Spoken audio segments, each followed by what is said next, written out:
told me to warn everybody that this is being broadcast over the internet. So I know you will be just as careful and wise in your remarks as you would have before you knew you were being published and broadcast. I want to welcome you all to this meeting of the Commission for a College Ready Texas. I want to do a few housekeeping details, and then I think it would be good quickly to go back around the room, because I know Woody and Albert, Linda, we have some who were not here at our first meeting, and I want to make sure that we introduce ourselves. Our two commissioners, we're just delighted to have you all and to be out here. Raymond, with you, and Shirley, thank you so much for your leadership, both of you. I want to make sure that everyone knows that I want you to look at your packet because you're going to see a lot of information here about and from the experts we're going to hear from. You're going to see some minutes from our last meeting. We'll talk about those minutes and the process of keeping minutes along with procedures a little bit later in the day. Bathrooms are down the hall, so I want you to feel comfortable. This is a great setup. I want to thank those here at the Higher Ed Coordinating Board. This is a lot better. It's a nice situation. We're going to continue today. I was visiting with those who are helping staff us, and I think the simplest way for us to understand our work here in the beginning is listening and learning. We're going to be doing a lot of listening and learning, and then we can start doing some talking and thinking and acting. So we will continue to learn today about college readiness. We're going to begin to, just to give you a little flavor for the day, we're going to begin to hear from the leadership on the vertical teams about what they're doing and what their processes are and what their goals are in terms of their work to define college readiness and to identify some standards through the House Bill 1 process. Let me just say before we get any further, I see this, and I hope you all agree with me, that this is really a fully collaborative enterprise. And I want to make sure that those who are on the vertical team know that we see it that way. I hope they do. What a wonderful opportunity to have people from around our state and around our country on this commission who, thanks to the grant we have, will be able to bring people in from across the state, bring people in from across the country, bring research to bear. I hope that will be helpful. Our goal is to be helpful to the vertical teams. We don't substitute for the vertical teams. But I think with our resources, with the people we brought in last time, the people we're going to bring in today and in our future meetings, I hope that's helpful to those of you who are leading the vertical teams and active in the vertical teams in bringing some assets to bear, some ideas, some research, some expertise that will make your work richer and more successful for Texas. That's really what we're here all about. Now, we're going to talk a little bit later today about our game plan and our roadmap. Part of that will involve our traveling around Texas a little bit, because we want to hear what people have to say, what parents have to say, what educators have to say, what business leaders have to say, what leaders in the higher ed community have to say, so that, again, that can be brought to bear and be helpful to the vertical teams. So this relationship with the vertical teams is one that I hope we begin to build today, and we will be hearing from them and talking with them this morning. We're going to learn a little bit about the El Paso College Readiness Initiative. There is leadership in our own state to do this. People underway. People are active in this, and we can learn from them, and we're going to spend some time visiting with them. We'll have lunch, and then we'll start talking. We jumped straight in. We made a decision at the first meeting. Did we do process and procedure, or do we jump straight into the issue so you can get a feel for what this is all about? We chose the latter. We jumped straight in. Now we have to spend a little bit of time today on what our operating procedures are. We're going to meet the support staff we have to help us, and we're going to get into planning our roadmap. That planning, by the way, we're going to have a little draft plan, suggested roadmap for the work of the commission, and I hope you'll see in there reflected the many good ideas you gave us, those of you who attended the last meeting, at the end of our meeting about things that you wanted to see us do. So I hope you'll see some of that reflected. You may not see all of it, but we're working to make sure that it's in our planning. Now, I want to make one statement before we get going with our presentation this morning from the vertical team leaders and our discussion with them. I want to make sure everyone understands. We asked you to fill in and to give to the staff today this disclosure form. And I hope that you all have taken the time to fill it out. I want to make a point about this. This is not required. We are not a governmental entity. You are not officials of the government. This is really not even an advisory committee, in that this committee has been set up with private funds, supported by private funds, with no mission to even serve a governmental entity. So, and we've talked to the lawyers, and we've got all that and so forth. So there's no conflict of interest. There's no disclosures that are required under the law. We have some discussion with the people who are helping us get going, and this idea of having a disclosure form is one that we came up with, and we strongly suggest and encourage you to do in the interest of there being an open light on who we are and what we do, so that if anybody has a contract with one of these agencies or does work for someone before them, it's known. There's no problem in that. There's no prohibition against that. There are no rules about that. But we think it's best to operate in that way, which is the reason why, by the way, we're operating in the open, and we will operate in the open in all of our settings. So I wanted to make that clear as well. Now, before we get going, let's just quickly, Dean, go around the room, introduce ourselves again, so that those in the audience who were not with us the first time, and so those who are new today and on the commission, at least new in that they were not here at the last meeting, let's make sure we all know just simply who you are and what your principal occupation or work is at this time. Yes, my name is Dean Nafziger. I'm from Advanced Research in San Antonio, Texas, and we house the Regional Educational Laboratory for the Southwest. I'm Zainab Young. I'm the Texas Programs Director for the Michael and Susan Dell Foundation. My name is Mercedes Guzman, and I'm the High School Science Facilitator from El Paso, Texas. Good morning, Robert Duran, Superintendent at San Antonio ISD. Good morning. I'm Selena Vasquez-Mireles, and I'm in the Math Department at Texas State University. I'm Jose Cuevas, founder and president of Jumburrito Mexican Food Restaurant. I'm Linda Ferrer-Buckley, and I'm a faculty member in the Department of English and in the Department of Rhetoric and Writing at University of Texas at Austin. Good morning. I'm Elaine Mendoza with Conceptual Mindworks in San Antonio, also a member of the coordinating board. Welcome to the agency. I'm C.O. Patterson. Most people just call me Pat. I'm a biology professor at Texas A&M in College Station. I'm George McShann. I'm a school board member from Harlingen, Texas, and past president of the Texas Association of School Boards, as well as National School Board Association. I'm Raymond Paredes, Commissioner of Higher Education. Good morning, Shirley Neely, Commissioner of Education. And Raymond, thank you and your staff for hosting us. I'm not Susan Combs. My height gives me away. My name is Tom Curra, and I do work for the controller. I'm Albert Black. Our company is On Target Supplies and Logistics. My name is David Garcia. I'm president and CEO of Seeger Corporation. We do pharmaceutical drug research. Also founder of the Hispanic Scholarship Consortium. Selena Jackson. I'm the co-chair for the vertical teams, ELA. I teach at Wall Independent School District outside of San Angelo, Texas.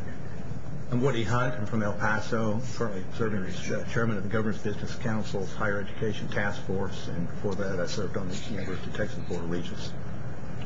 I'm Rick Hanashek. I'm an economist and researcher at UT Dallas and at Stanford University. I'm John Lee. I'm in the History Department at San Antonio College, and I'm the co-chair of the Social Studies Vertical Team. I'm Linda Evans. I'm president of the Meadows Foundation in Dallas. Jody Giles, Royal Bank of Canada, Capital Markets, Houston. I'm David Merrill. I'm from Brownsville. I represent the Brownsville Chamber of Commerce Education Reform Task Force. Larry Garibaldi. I'm the instructional team leader, the Houston Independent School District. I'm co-chair of the Social Studies Vertical Team. I'm Richard Rhodes. I'm the president of El Paso Community College. And I'm Barbara Cargill, State Board of Education and Director of Wonders of the Woodland Science Camp, and we have about 1,200 little darlings coming this summer to learn science, hands-on, with the science teachers. Thank you, Barbara. Thank you for what you do and for being with us, and science and the State Board and all these wonderful things. So we're going to get started today. The vertical teams, as we discussed last week, are the groups of largely educators who have responsibility under House Bill 1 to begin to prepare the definitions and the standards for college readiness in the process outlined under state law. And today we're going to hear from leadership of each one of them to talk with us about their process, to talk with us about what they're doing, what approach they're taking, to give us some idea of the direction they're headed in, and to let us know and begin this dialogue and relationship where we can understand how we can best help them with resources. We have materials that are from them that are in the front of your folder for you to look at during these presentations, and we've set aside some time at the end of the presentations for us to ask questions of them. Again, we look forward to working with the vertical team co-chairs and the vertical teams, and so we're going to have them speak one group by one and to introduce us for the team members of the commission, to introduce us to the co-chairs to speak with us today. Again, I want to put out this caution. The vertical teams are just getting underway. So today's not the day. I don't think I need to say this, but today's not the day to get into the nitty-gritty of where they're going to end up. They don't know. If they do, they probably aren't going to tell us.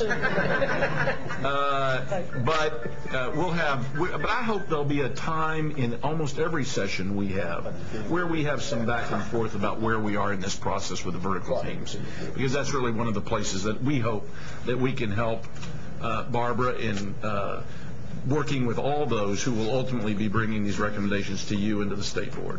So let's begin in the area of English and language arts. Linda Thayer Buckley, I think, is first. Would you like to sort of kick off our discussion about what the vertical team is doing in that area? Yes, but first I've been asked to give an overview of the process so that you'll know what applies across the 4 teams, if I may. Perfect. Great.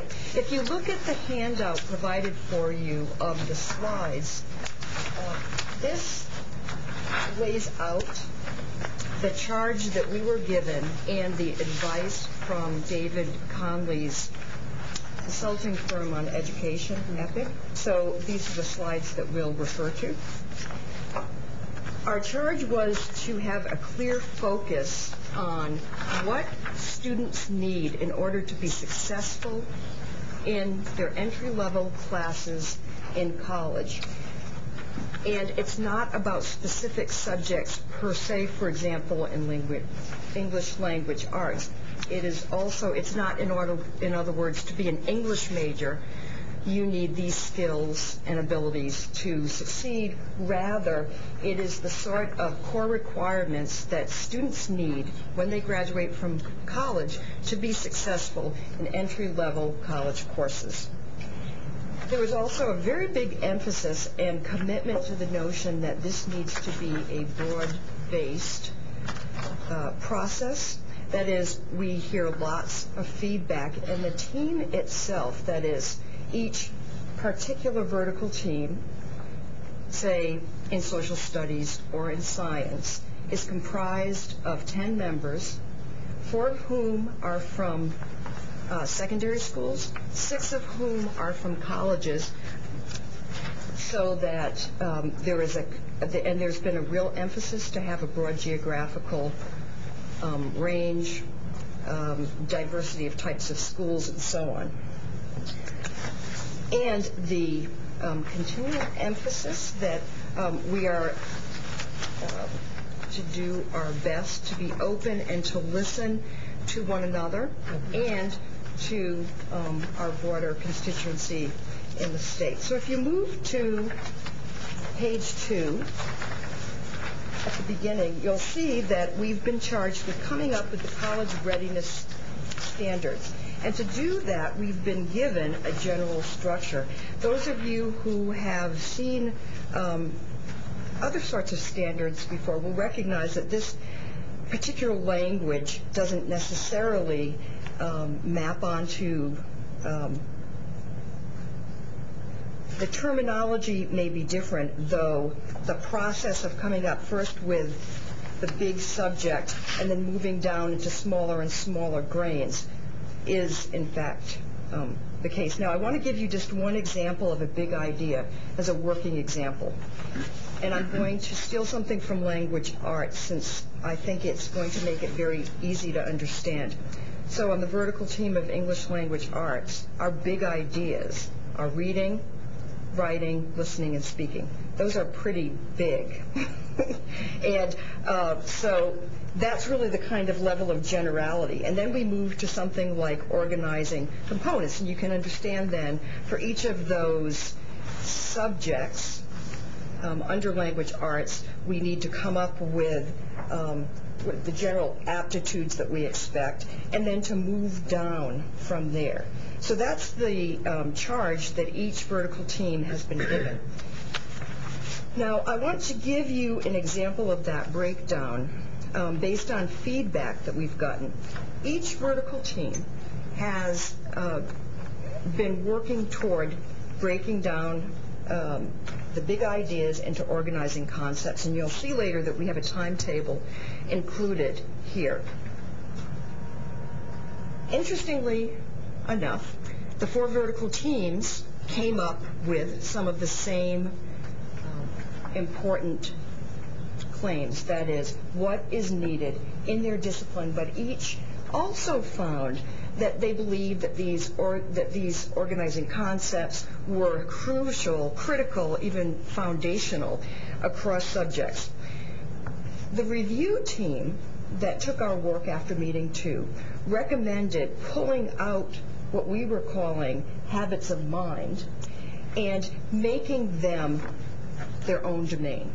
So let me just give you an example, which it's not that we have a 5th vertical team working on this, it's rather a compilation of all the other vertical teams. Things like habits of mind.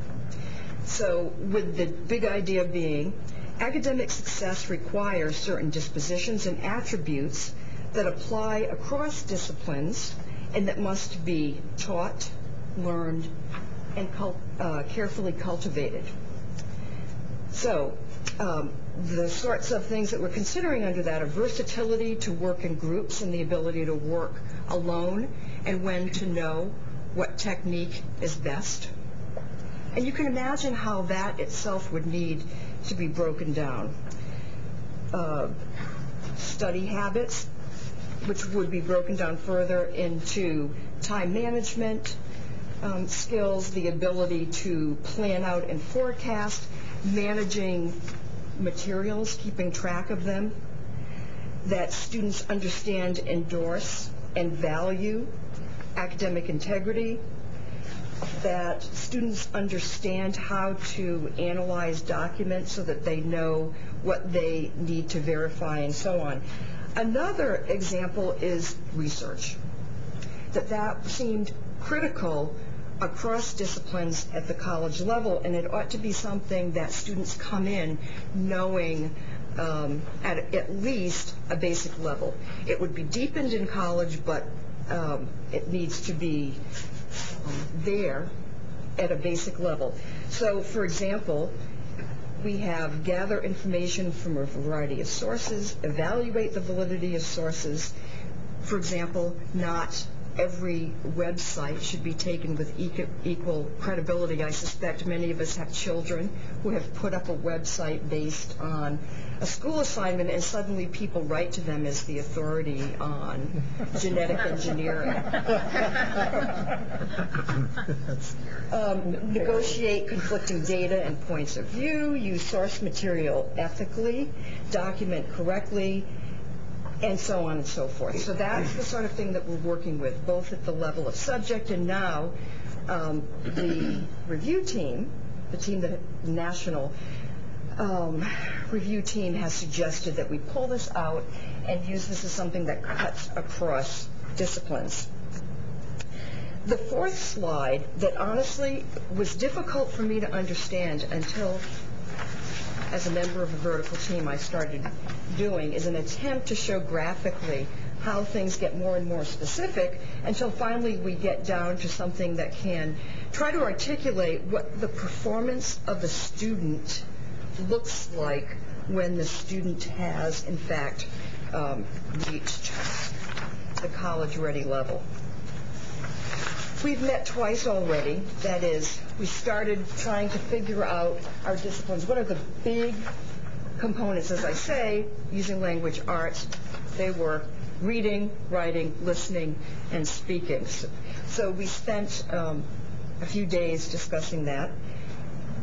The second was on breaking things down to the organizing components. Again, when you see a draft of the documents, I think this structure will make more sense. It's important to emphasize, though, that in between meetings, we were given reading, homework, feedback, and so on, so that we could be better prepared and informed for our tasks. Another kind of very helpful background information has been provided by both TEA and the Higher Ed Coordinating Board. And I do want to say on behalf of the vertical team members that we're very grateful for the resource of materials, the constant reminder from them that they do not want to influence the process at all, and they have been quick to respond and wonderfully organized and generous in spirit. So we looked at various sorts of standards nationally from individual states. We looked at the sorts of standards that have been used by national organizations and by national educational research enterprises and so on and so forth, because we did not want to reinvent what has already been done. And we paid very careful attention to the work that's been done in Texas already. And obviously we wouldn't even be able to reproduce that ourselves in a short timeline. So we have benefited greatly from reviewing that sort of thing. So after each meeting, we go home with homework based on our arguments during meetings. And that's quite gratifying to see so many good arguments in which people have such goodwill. And I have certainly learned an awful lot. And I think that maybe there are some of us who might think we know how it's going to end up, but I can also assure you that if there are 10 team members, that we'd have 10 different notions of where it will end up. So we don't know that. And if you look at the very last page of your handout, one of, I think, the great comforts to us on the vertical teams has been that we also know that we and those we have consulted along the way, colleagues we know at other Texas institutions, are not finally responsible for coming up with the right answer. That we understand that this is a matter of having constituencies around the state, whether it's local school committees, citizen groups, chambers of commerce and other organizations, that we will then have an opportunity to hand over the document, get feedback, both what we've not encompassed, where we've gotten something wrong, where there are inconsistencies, but also where perhaps we've not articulated something well and have actually not managed to write it in a way that other people can understand what we had in mind. So I guess generally what I wanted to say was, we know that this is a work in progress, and we know that at this level we have faculty at all levels working on the document. It's being reviewed by the consulting firm from the outside, and but we also feel comforted to know that this is not the final stage. So in September we'll be happy and we'll say, okay, on to the next level. So thank you very much. Selena, do you have anything to add? Not to the overall, but I'll go ahead and move on to the ELA discussion. Exciting work that we're doing. And I think one of the most important things for me is that we're connecting, secondary is connecting with higher ed on a personal basis. Our kids aren't just leaving us and going on, that they're going to have a connection now, and I think that that's so important. I have a senior, and so that's really exciting for me. I just wish we would have done this several years ago when she was in kindergarten. But anyway, English language arts people are big talkers, and we got into our big group, and but we're working really, really well together, so well that we were asked to move to another room at one time because we're disturbing the other groups. And we got together, and we, at the very beginning, so the direction that we're going, we got together and we came up with our big ideas and agreed on those. But because there's so much work to be done, we thought it would be more efficient to separate into small little teams within. And so that's where we went in our next level. We separated and did our work separately, came back and discussed that, had agreements and disagreements, and that has worked really well for us because there's so much to cover. As an English language arts teacher, I know that it's an overwhelming amount to cover in your classroom. So trying to align the standards between high school and college and get it right. I'm glad we don't have to have it right today, but we're working really, really well on that. We have consulted actually all of the resources that you have in your packet. We've looked at all of those. We didn't find one in particular resource that had all the answers, because if that were the case, we wouldn't need this commission. And so we're pulling from various resources and using ideas from everyone, every resource that you have here. The ACT, the College Board, we've looked at our TEKS. Secondary people have those available, but that's not where we began.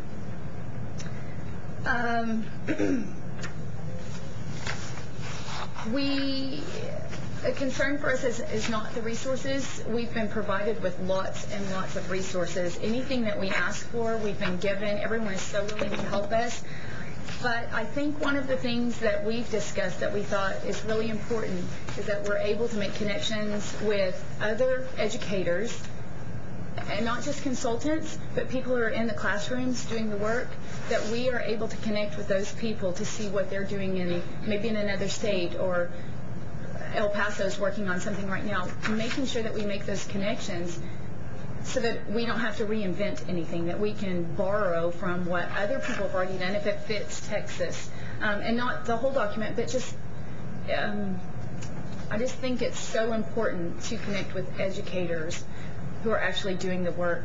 And asking them also, what is it that it takes to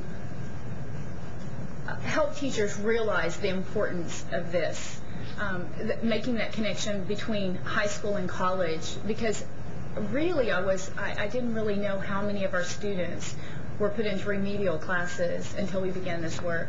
I mean, it was astonishing to me, and I have a daughter who's going into college, and so now I see the real need for something like this. And since I teach in public ed, I see the things that are good, and I see the things that are working, but I also see things that are antiquated that need to be changed. So we just hope that we have a commitment that we're not just going to be working on this and then all of a sudden the funding's gone, or we don't want it to fizzle out. We want it to be really good work that goes someplace. But we're all happy to be working on this, and we thank you for the resources, and I personally am so glad to be a part of this good work. Thank you. Thank you both. Appreciate that introduction and beginning a discussion on ELA. Again, let's hold our questions. I've already got several. I guess several of you do too. But let's go ahead and be disciplined. We'll go through. Selena, if you'll lead us in a discussion of math. Sure, absolutely. I think that contrary to popular belief in terms of mathematicians, we are quite vocal and had to sequester ourselves here and there. You mean the math wars weren't fought silently? No silence whatsoever. But I do think that we have all agreed upon the process of having the facilitation and this infrastructure to do the things that we need to do, and we're all very appreciative of that. Although in the true spirit of mathematics, we are very orderly. Our English language arts colleagues have broken up into groups and things like that. We do have a variety of systematic processes that we utilize. For example, a couple of times when we just haven't been able to articulate what we want to articulate, we've actually started with action statements down at the performance expectations level and moved up to trying to capture the big idea. And we have actually even requested additional Post-it notes and all jotted down the specifics, and then put our Post-it notes up on the wall and rearrange them and try to group them.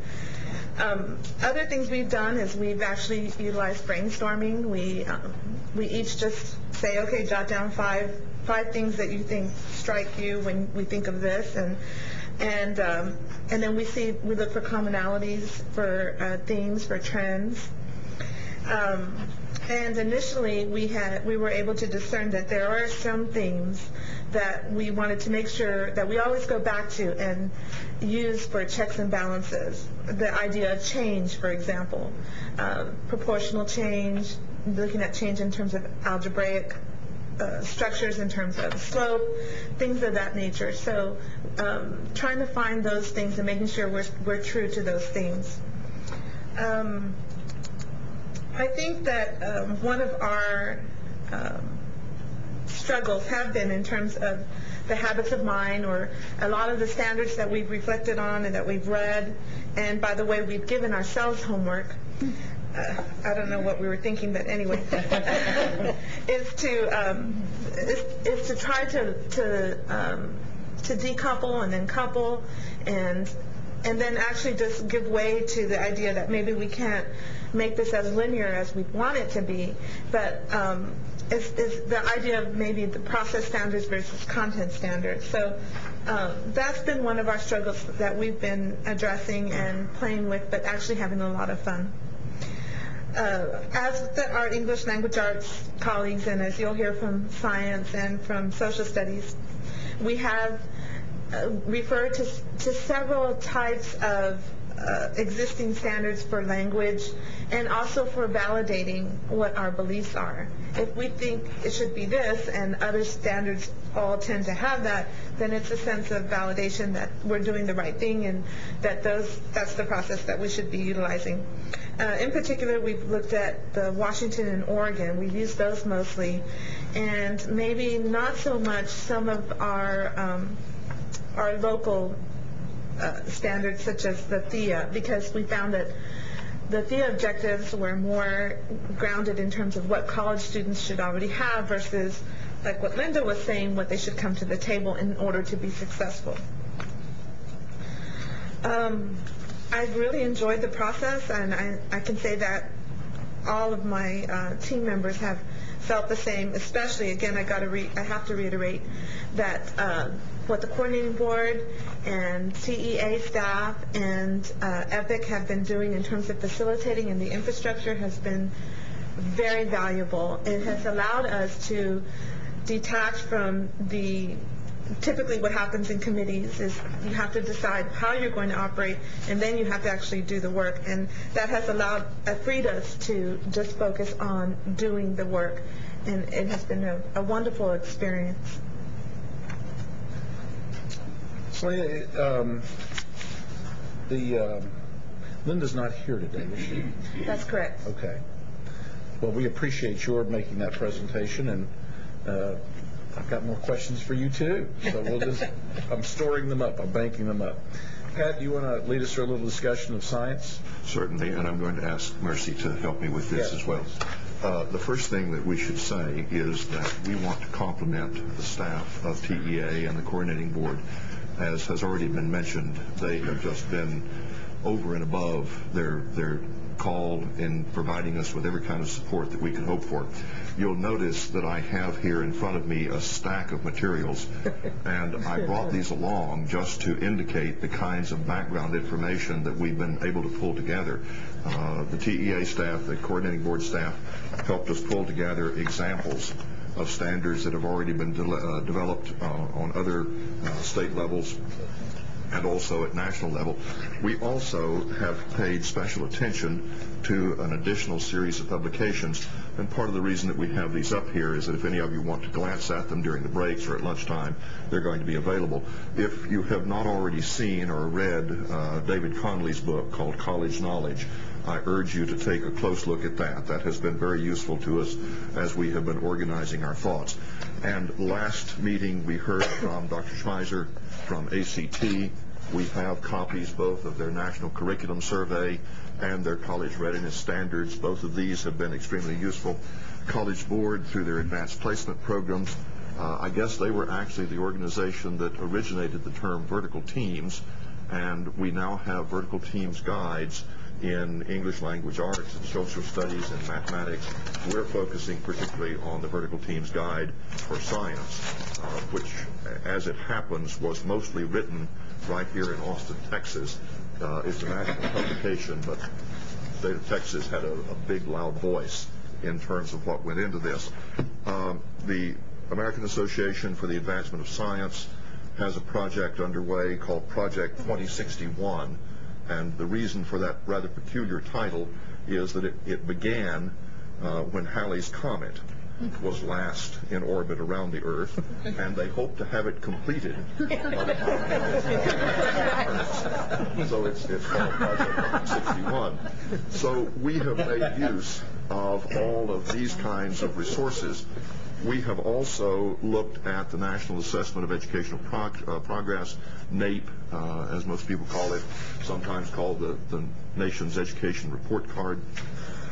So we're pulling together from a lot of different sources, both because the timeline doesn't give us enough room to reinvent everything, and we don't want to reinvent things that have already been well done.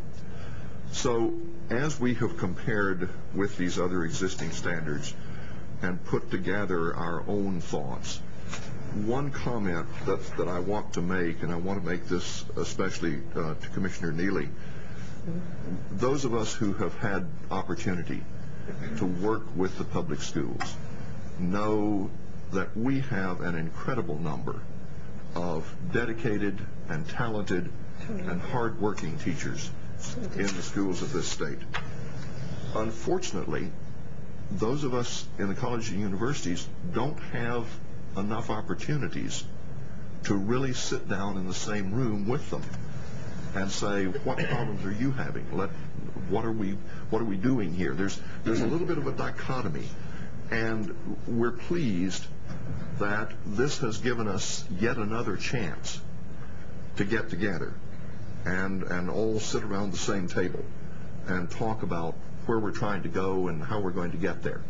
So that's one of the recommendations that's going to eventually come out, not necessarily with regard to specific standards, but that we need somehow to institutionalize more opportunities for communication, for collaboration, for real conversation in terms of the problems that we face and the students we're dealing with there's not that much difference. Students don't change that much over the summer between when they graduate from high school and when we see them on the college campus.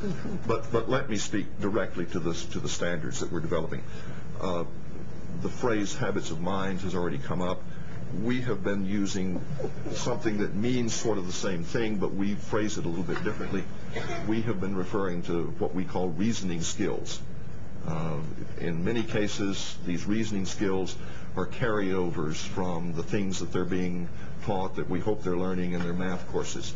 And all of us who can remember back to our plane geometry classes where we were trying to work out those step-by-step proofs know what we mean by the use of standard logic and reasoning skills and so forth. We've also used phrases such as analysis and synthesis and evaluation of data, putting bits and pieces of information into larger scale structures. So as we have thought about our standards, we've had one big area that we've called reasoning skills or analysis, synthesis, evaluation. Then we turn to another big area that we're calling discipline-specific content. And we have focused especially on physics, chemistry, biology, and to some extent on earth and space science. So, for instance, in physics, we would have content, big ideas like Newtonian mechanics and optics and electricity and magnetism. In biology, we would be looking at cell structure, at genetics, at organ systems, at metabolism. In chemistry, we'd be looking at things like atomic structure, reaction processes, molecular shapes, and their effect on reaction mechanisms. And then there's a kind of an underlying or overarching, however way you want to look at it, content area that seems to apply to all of our disciplines, and that's thermodynamics, conservation of energy, transfer of energy, energy storage processes, and so forth. So these are the directions that we're working. We think we have a pretty good handle on what we need to emphasize. Now we're narrowing down, we're sharpening our focus so that we can explain in an understandable way to the broad diversity of audiences that we're going to be speaking to, what does this mean? Jody Giles asked at our last meeting, but what happens in the classroom? And as we have been developing these big ideas, we've kind of been trying to think forward. If we write this as a big idea, what's that going to lead to? What's that eventually going to mean in terms of what happens in the classroom? And again, this leads us back to the idea that there really is no disagreement between our faculty at the public schools and our faculty at the colleges and universities. We all are in pretty much, I don't want to say lockstep, but we're real close in terms of what we think we need to get to. And the question is, how do we describe it, how do we define it, and how do we get there? And with that kind of background, let me kind of refer to Mercy here, because she's one of our school faculty who is dealing with this kind of issue on a day-by-day basis. Well, thank you, Pat. You know, I've been in education for 38 years, and I've seen a lot of changes going on. But the fact remains that we have this one student, and we don't just get one part ready for science and send him on. We have learned through these committees that we really do need each other. Science needs math, we need the English language arts, we need the social studies, because what we need to do is look back and say, we need to get this student ready to go to college when he's in his freshman year. He's going to succeed in his core courses, regardless of where he goes after that. And not only the student who's going to college, but also the student who's not going to go to college. He's going to go into some kind of a job right after he graduates. How do we get that student ready to, as somebody mentioned, work as a team or work by himself? Maybe he's going to go to community college. He's still going to need the same skills. So we're not we like to think of, I'm a scientist or I'm a mathematician and that's all I'm responsible for. I think one of the things that we've learned in these vertical teams is that we are all working, we should be working together, not just public school content area, but, you know, like with Dr. Rhodes at Community College and other in UTEP, we need to start opening up lines of communication because, you know, once a student leaves us, that's really not the end of our responsibility. We failed the student somewhere along the line, and we need to admit that and try and do something that's going to help the next student to do better. So I think these vertical teams is an excellent, excellent idea. You know, you see things come and go, and like somebody mentioned, is this going to disappear after the funding is over? I really don't think so, because now we've opened up lines of communication. I'm going to be talking to Dr. Rhodes, and I'm going to be talking to Mr. Hunt in El Paso and UTEP, and continue this regardless of what happens with funding. So I'm really grateful for the opportunity, because I've gotten a lot of good ideas, and I've been sharing them already with some of our high schools in El Paso. So I'd like to thank you for making this opportunity available to me. Thank you, Mercy. Jonathan, you want to get us going on social studies? Okay, well, first of all, I'll say that our group is perhaps a little more disorderly than what you're describing. And I think it reflects what Dave Conley told me when I met him back in January here in this room, that he goes, your task is impossible. The social studies is not a word generally used at the college level to begin with. And you're dealing with a variety of disciplines that approach things differently and don't communicate with each other. And that's just at the college level. You're also dealing with a structure where the only common link between colleges and high school at the social science level is U.S. history and U.S. government. They will have to take classes and pass classes like, those two fields to succeed. However, at the high school level, they also take geography. They take world history, which I'm very pleased about. That's my favorite subject to teach. And they take economics, whereas at college, they're probably not going to take another history course. They're not going to take a geography course.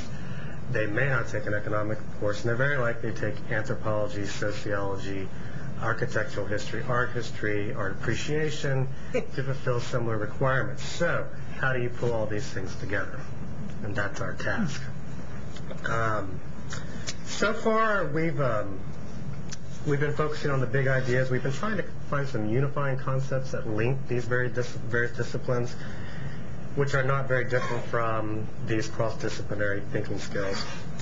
But we've been trying to come up with things like spatial analysis, multiple causality, chronological thinking.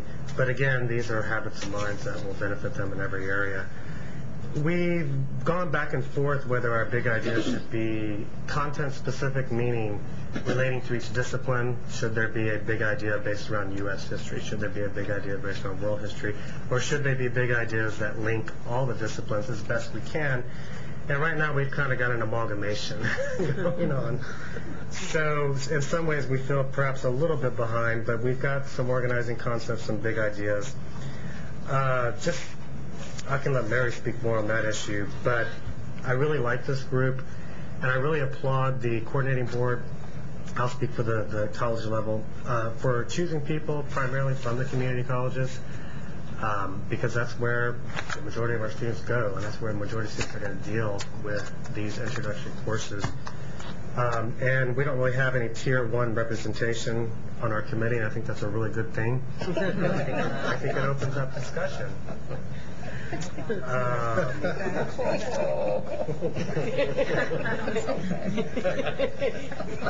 him a chance. Last time I had lunch at his table. So we're all pretty stubborn, like people in the social sciences are. We're all pretty independent. We quibble a lot over terms. What does spatial analysis mean? That means things in different fields. So it's been quite difficult, but incredibly engaging. And what I wanted to say at the beginning, but I forgot, is that you should come to the vertical team meetings because they're a lot more fun than the setup. So I guess I'll turn it over to you, Larry. Larry? Well, I also would like to thank the TEA and other agencies who created this process, started this process. Communication has begun, and I see that as a good thing. I also like to say, like social studies, we're big talkers as well, also very opinionated. And I heard John make reference to, at one point, we were in question as to whether we were the social studies or social science. Now, I'm not quite sure if we've resolved that at this point. As a matter of fact, I even had to call my school to find out who I was, what we were called.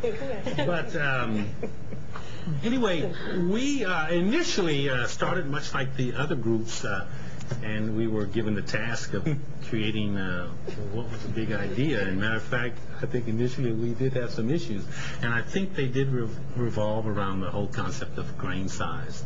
And I came in thinking that basically the process was already done, and I think I did see the end process, but I quickly learned I was wrong. Others had many different opinions. But anyway, and what I'm hearing from higher ed, and I think which is great, is their emphasis is on skills. They said they can deal with a student who lacks the knowledge, but they would like more emphasis on the teaching of the skills. That and reading through some of the documents, and I'm sure you've heard this phrase, that if you just give students content information, this whole idea about if you teach a man to fish, or if you give a man a fish, he'll eat for a day. If you teach him how to fish, he'll eat for a lifetime. And so when we're giving them that content, they're just eating for that day. But if we teach them those skills that they can use in other disciplines, this is where I see where we need to be. And so, I see us in phase 2 looking at the gap analysis and perhaps looking at where the teaks are weak here, or the strengths and the weaknesses. There was a article, and I think Pat made reference to, was this policy implications of the National Curriculum Survey. And in here I'd like to quote from this, and states that suggests that perhaps there should be fewer and more targeted state standards focused on the essential knowledge and skills in each content area, instead of the many standards covering so many broad array of topics and skills. And and I'm paraphrasing at this point, it might bring the state standards more in line with post-secondary instruction and post-secondary success in school and work. So I see us leading in that direction. Again, I'm very happy to be a part of the process. I see it evolving. I see it evolving from day one, and I see great things for the future. And again, I'd just like to thank everyone for allowing me to participate in the process, and for working with John. I've learned so much from him just in our last 2 meetings. We were talking geography earlier, so. Larry and John, thank you so much. That was great. That's a great introduction to what the vertical teams are doing, who they are, what the approach is. Appreciate the offer. We would like to consider with you ways that we can maybe interact. No expectations, but maybe be appropriate to have some, 1 or 2 of us, maybe at a time, just invited in, maybe sit in and watch, or not. I mean, we'll work all that out. But I think beginning this relationship, as you all see fit to be helpful to you, that's really kind of what we want to do. We have some time before the next presentation for some questions of other commissioners, of the members of the vertical team, the leadership of the vertical team. And so who would like to ask away first? I got a simple question. Just Jody, a simple yep. one. I'm sorry. What will you give us? And what will you give us? What will you give us? And where do we go from there? Will you give us how you think curriculum should be for the next level? what will you give us? And where do we go from there? That's where I am. I think what you're doing is fantastic and all that stuff, but at the end of the day, House Bill 1 says whatever it says, Sandy, but at the end of the day, what will we get in front of us? See, content does matter, Larry. Yeah, because if you don't have fish for that one day, you will not eat for any day. Anyway, who wants to? I could make a stab at that. Why don't you? You kicked us off. As I understand it, you're tier 1, aren't you?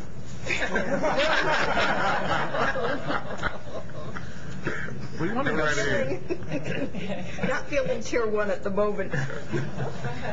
As I understand it, our charge is to be able to articulate for each subject or core area what graduates need to be able to do and know in order to succeed in core subjects in the first year of college.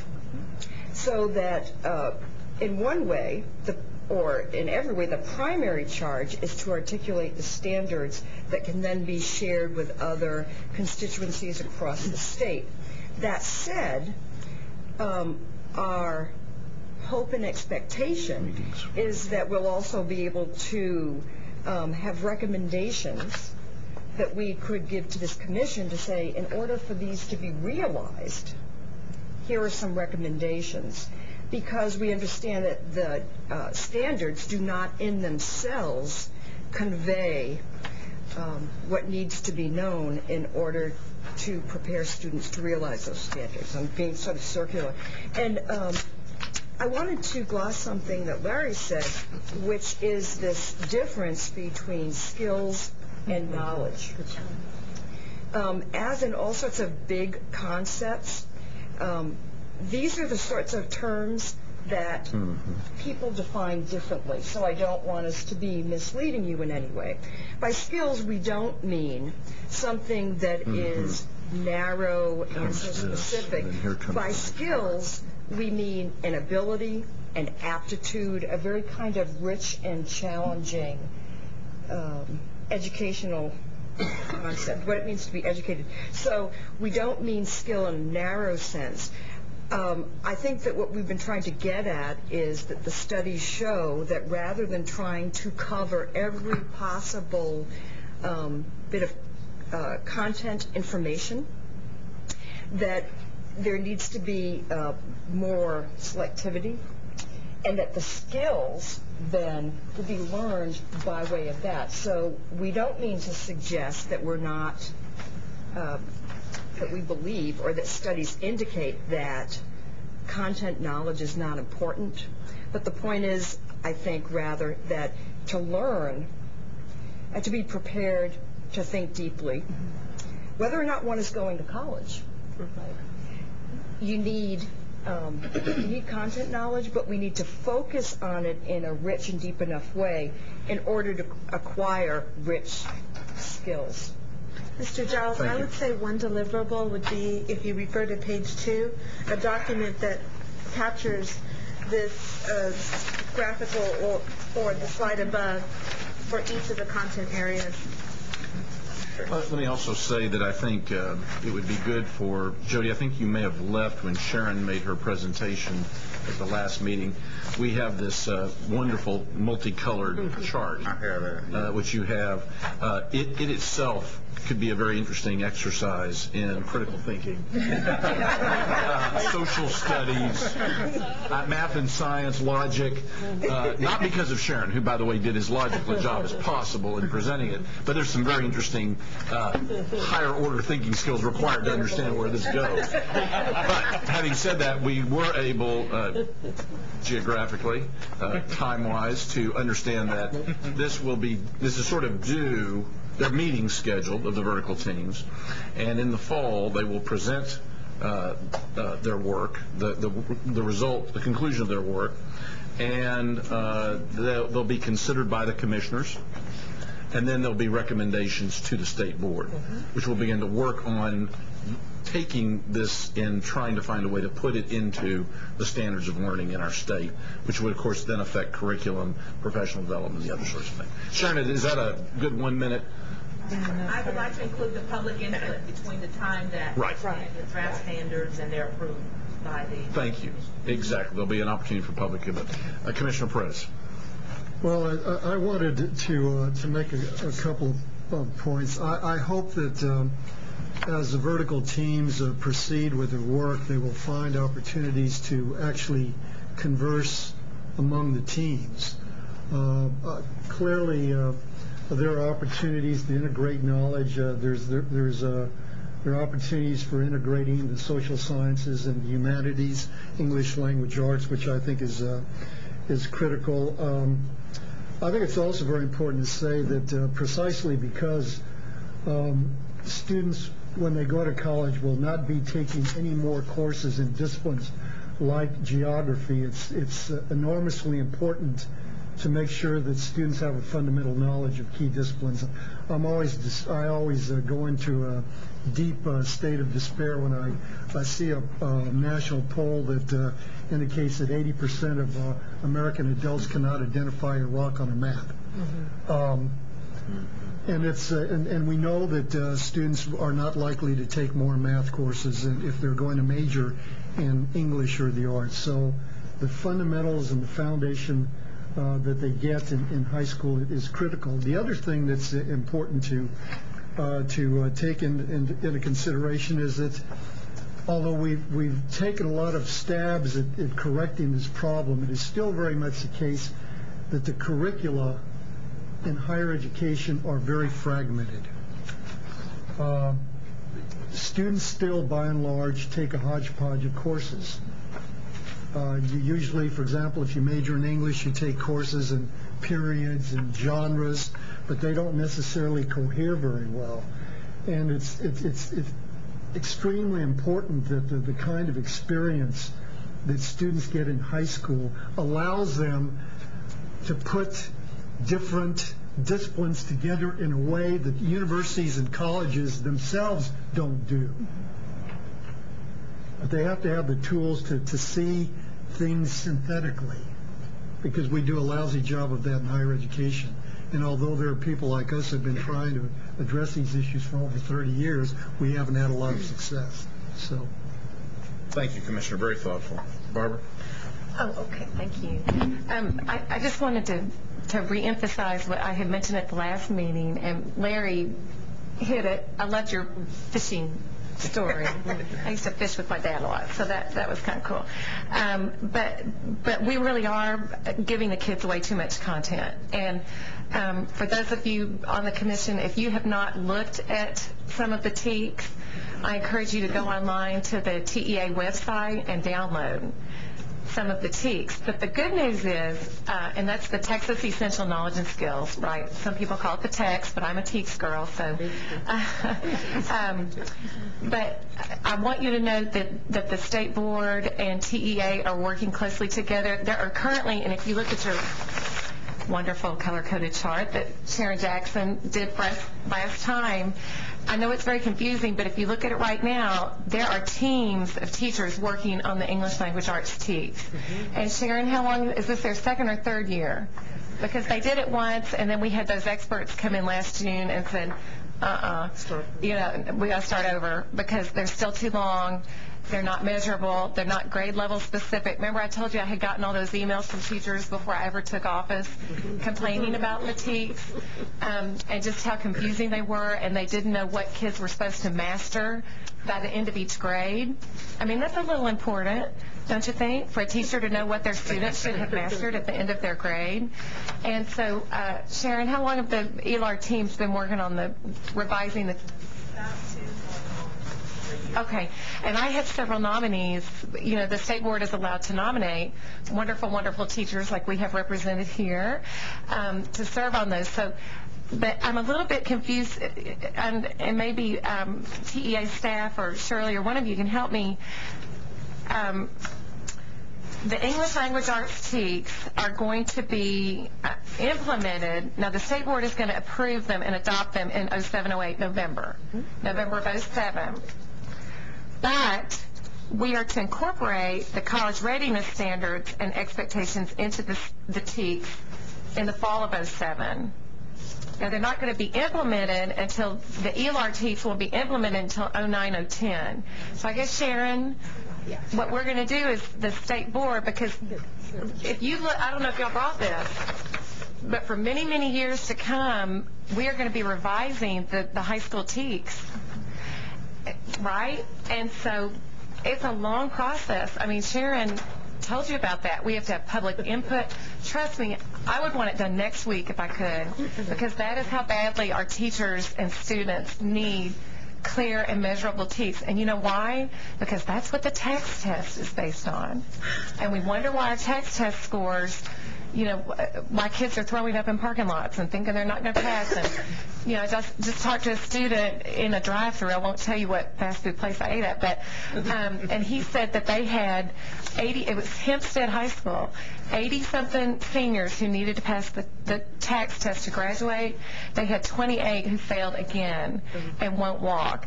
And, you know, Shirley, their superintendent still doesn't think that they can walk with their class and get that certificate of course completion. So I'm going to call that superintendent and say, let those kids walk. You know, they can still walk with their class. Barbara, they'll have a local policy. Every district. Well, I'm going to argue with the local policy because they probably already bought their cap and gown and everything. Okay, so I hate that. I mean, it's humiliating enough to pass all your courses and then you can't walk with your class because you fail a TAKS test. And so anyway, but Sharon, maybe you can explain to the commissioners, because the vertical teams are going to have all their wonderful information. So what I'm thinking is you're going to tell me we're going to take all that wonderful information and give it to the teams working on the TEKS, right? And they're going to use all of that as they're developing the new TEKS. Right. Am I right on that? Help me. And I don't want to pass out a new chart, but we worked on a new chart yesterday that I'll talk about. Forgot one little thing. And actually what it is doing, I'm sorry if I'm out of line. Is talking about the work of the state board, the vertical teams, our commissioner, and the coordinating board, and trying to actually see where all of this fits in. With the beginning with the discussion of the ELA text in July of '07, having a draft of the standards in August, looking at first reading of the ELA text and discussion of the Spanish language arts text in ESL in September, having a public comment period for the draft standards for public ed and higher ed during September, October.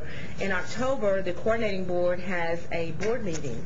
So they will begin have a discussion about those standards at that particular meeting.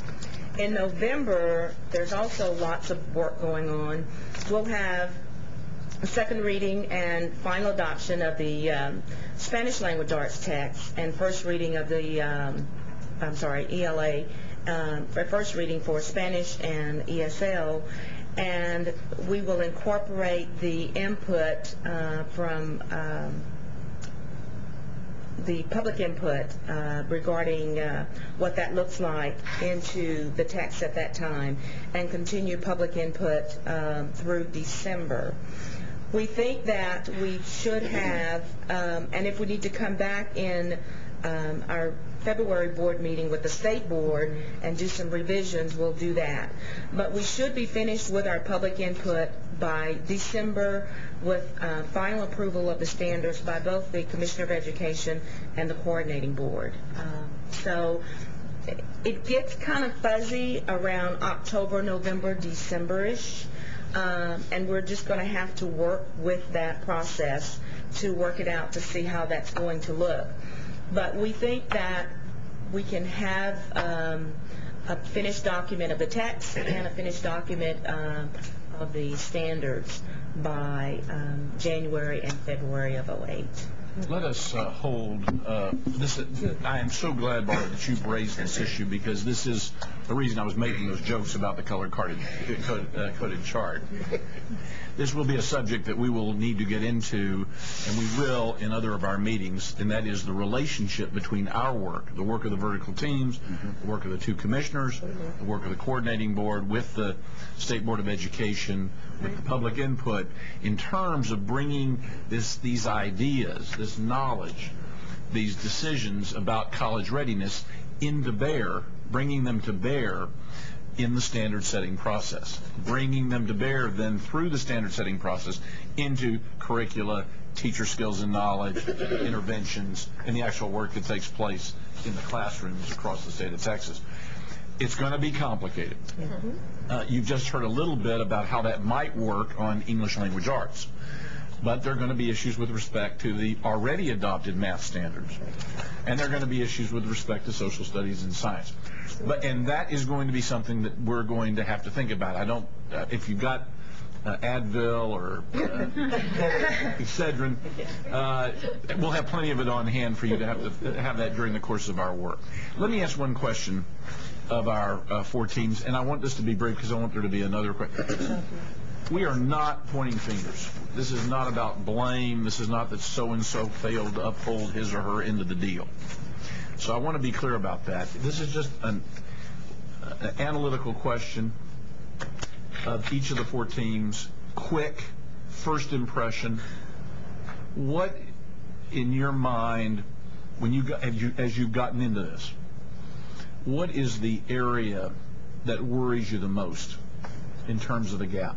I mean, what is there anything that jumps out at you that we need to pay attention to doing more of, less of, better with our K-12, particularly the secondary area, that we've just been missing out? Not due to the fault of K-12, not due to the fault of teachers, not due to the fault of anybody.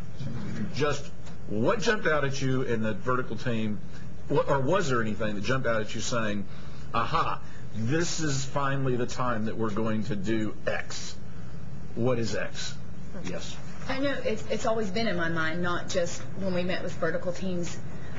Educators don't have time to plan and coordinate and get together. They don't have the time, because I'm not saying they don't stay until 7, 8 o'clock at night sometimes. It's a time factor. Some people get into their field and they get immersed in their subjects and get immersed in teaching, and they don't have the opportunities, although they're required to go to in-services and workshops throughout the summer, but it's a time factor. Let me be more precise in my question. If they had more time in English language arts, what one thing would they do with the students? What one area? What one skill? What one thing would they do that would better prepare in that area, in your area? If they college had more readiness. time, Yeah. English teachers would encourage more writing. More writing. Because I am fortunate to teach in a small school, and my kids do have the opportunity to write because I have fewer numbers of students. But there are some teachers who have tripled the number of students I have, and there's no way they can have their kids write and they can respond to that writing and help those kids become better writers, because there's just not time. They cannot address 130 papers. Okay, I got your point. Good. I'll speak for math. Selena, in math. I think that, to quote an old text, but still a goodie, John Holt, the problem-centered versus answer-centered.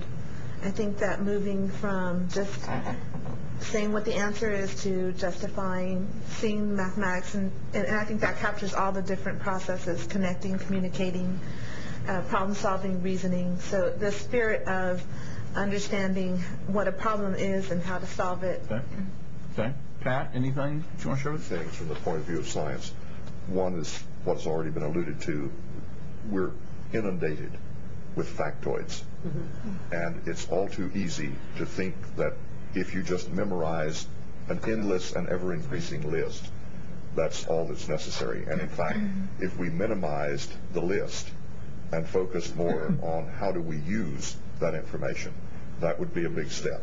The second thing is more specific to science, and that is, and I want to applaud Barbara Cargill because she focuses on hands-on. But we need to have this not only in summer programs, we need to have it every day in the classrooms. The kids need to be able to use apparatus, use equipment, manipulate objects, gather information for themselves. John? Larry? I want to emphasize writing in the social studies. Students don't expect to have to do that at the college level. And then just another way of looking at what you said is the quote by the historian Peter Stearns, meaning over memory. That's what it's all about, meaning. Okay. Yeah, I'd like to touch on a point Selena made about time. Time in regards to, I think, I know of many English teachers who are actually leaving the field simply because of the volume of work. And I agree that we should have more writing assignments. I know that myself, when I assign a writing assignment, I have to structure that around a period of time when I have the ability to make meaningful comments and suggestions regarding their papers. So time in regards to the assignment, but also I think what's so odd is that, you know, administrators, when they leave the classroom, they quickly forget that you not only need time for that, but I think in like my school, certain departments have a common planning period. So they can plan their activities, but not only must this be done within departments, but it must be also done across disciplines, across grade levels. And I think just allowing 1 hour or 2 hours during a grading cycle is just totally inadequate. So I see just time in those two perspectives, you know, for the papers and then just to collaborate. I wanted to say also, too, as the commission, are we also considering best practices in other countries as well? Yes, we will. I had an opportunity to visit China, and of course, if some of you are familiar with that environment, the students, the teachers change classes. The students stay in a particular, class, and the teachers come to them. But I'm almost sure in situations like that, those teachers have maybe 2, maybe 4 maximum classes, which they have. In the other period of time, they spend assessing the student, evaluating the student, and so forth. Third is I want to mention about what the vertical teams, what we can expect or what we would like from the commission. I was just alarmed by some of the statistics that Dougherty presented last meeting, and it seemed all the emphasis was, good statistics. He also mentioned brutal facts, but I would also like to see if we could bring to the table those people who have worked schools where they've had best practices, where they've been successful with these lower socioeconomic groups. What has worked? What has been successful? So if the commission could pull in some resources. We're going to spend a lot of time this afternoon talking about our roadmap, our game plan, what we can do, what resources we can bring to bear. So let's save that for that discussion. Rick, a quick comment, because Dave, 2 quick comments, because we now need to move on to the next item in the agenda. But mine is quick, but it was brought up by this discussion of skills versus content that I'm not a very good historian, I'll admit to John, but that it seems like most of the curricular wars have revolved around the balance, and that this has swung wildly over time from one end to another. And part of what it triggers to me from my perspective on schools is how do we bring in some sort of outside view of what the curriculum should be, because we normally think of schools as preparing people not for further schooling so much as what happens after they get out of schools and into the labor market or into other places and so forth. And many of the discussions of the curriculum, as far as I can tell, are mainly come from introspection of what we think we should know, or what the universities tell to somebody that should be known, that trickles back down and so forth, but that there's no real way in the process to bring in notions of the skills or the content or whatever that people might reasonably take out of the schools. And so I just bring that in as a sort of different view or perspective on these vertical teams and their processes. Well, that may be a way in which our working together will be helpful to make that happen. David, quick comment? Yeah, I just want to reemphasize something that Commissioner Paredes brought up, and that's the interaction with the vertical teams. I don't know how much of that is happening formally, or it's structured, or do we need another vertical team that kind of integrates all the vertical teams? I don't know. but I think we have very good, and I think it's extremely important, because there are some common threads that I see, that you may have someone that's been developing down one line, and then you finally come to the end and you say, well, you know, we've got some different concepts. Or there may be another team that's got, or one team that's got a very good concept that another team may want to adopt. So I don't know if that can be achieved, or it's... Well, let me just say this, and I know we want to go on, and I want to make everybody who's hungry to get into this discussion about what the vertical teams are doing and how we can help and what the issues ought to be. This is going to be an ongoing discussion for us. We've just started here today. We'll be doing a little of this at every meeting, and we'll be making suggestions, and I would like to think that this common ground, where we all meet, will be helpful to the vertical teams in thinking about some common threads that maybe they can weave together. And we're not here to tell them that they should meet together or that they should have a way formally of doing that, but I hope that they'll pick up things. I think they already have. I've seen different booklets and facts and stuff that we generated at our last meeting that seems to be finding its way into those meetings. And I think we may be a place, and I think the fact that the vertical teams are represented here, we'll all be traveling together across the state. And then, of course, I think this all comes together ultimately with our two commissioners, our boards, and it'll be brought together, too, with public input assurances. So let's just see this as a kickoff for our working toward that end. And now we're going to change focus a little bit. Commissioner. I think it's very important that you've all heard from the vertical teams, and like the way we've structured that this morning, you see the depth of their knowledge base, of their experiences, and I hope it makes you feel really good, all the resources they're using. And I hope it's also very encouraging you that they want to continue this dialogue, that this isn't just a one-time shot, that it must be a continuum. We must always do this. And I hope you're also encouraged by the fact they see we must integrate and cross the disciplines.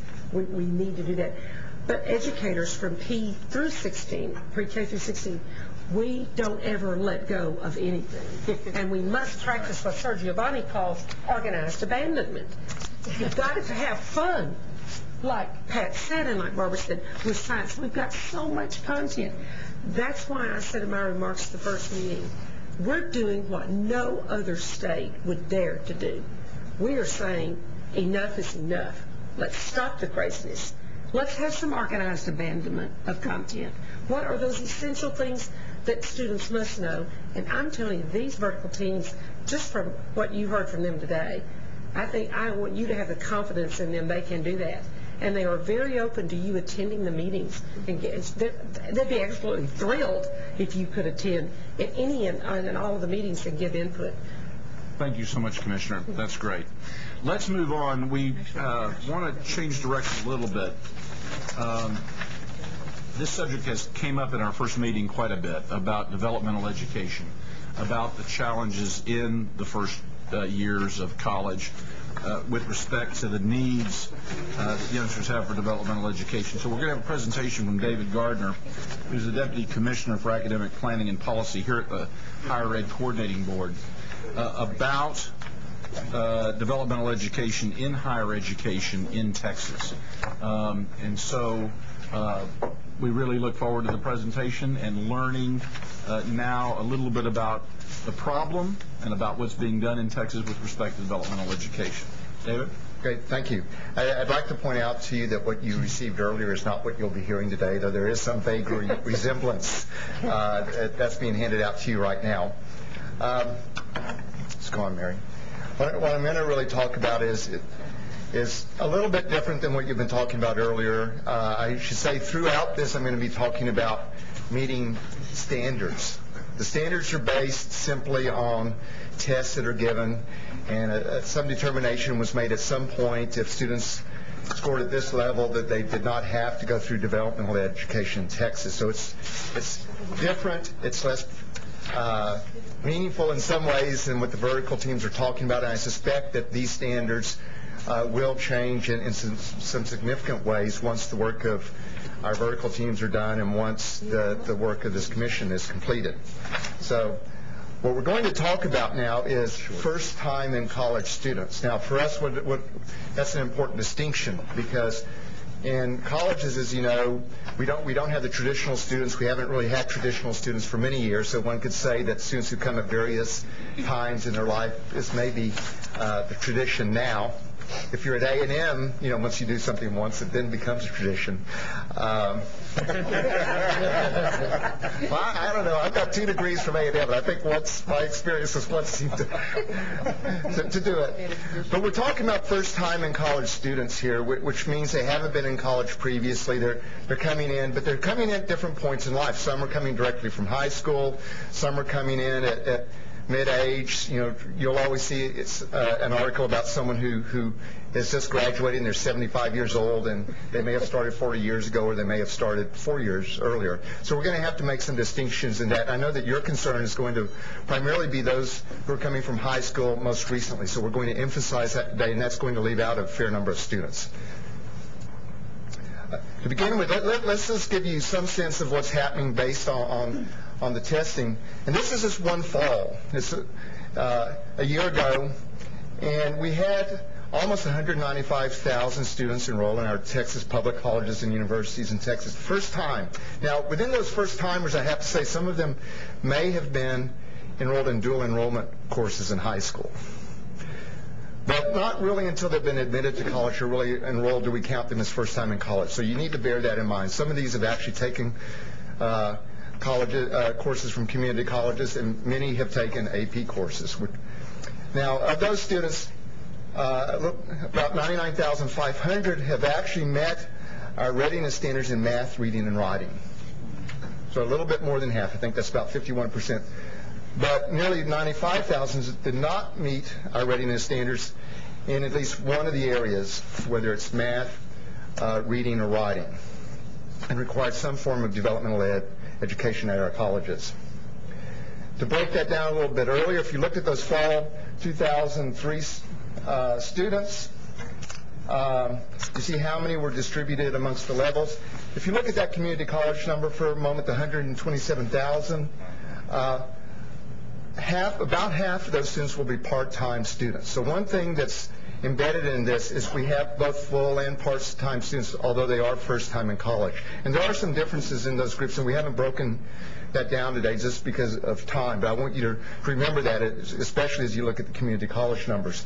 For the university students, more than 90% of those students are full-time, so it's somewhat a different population.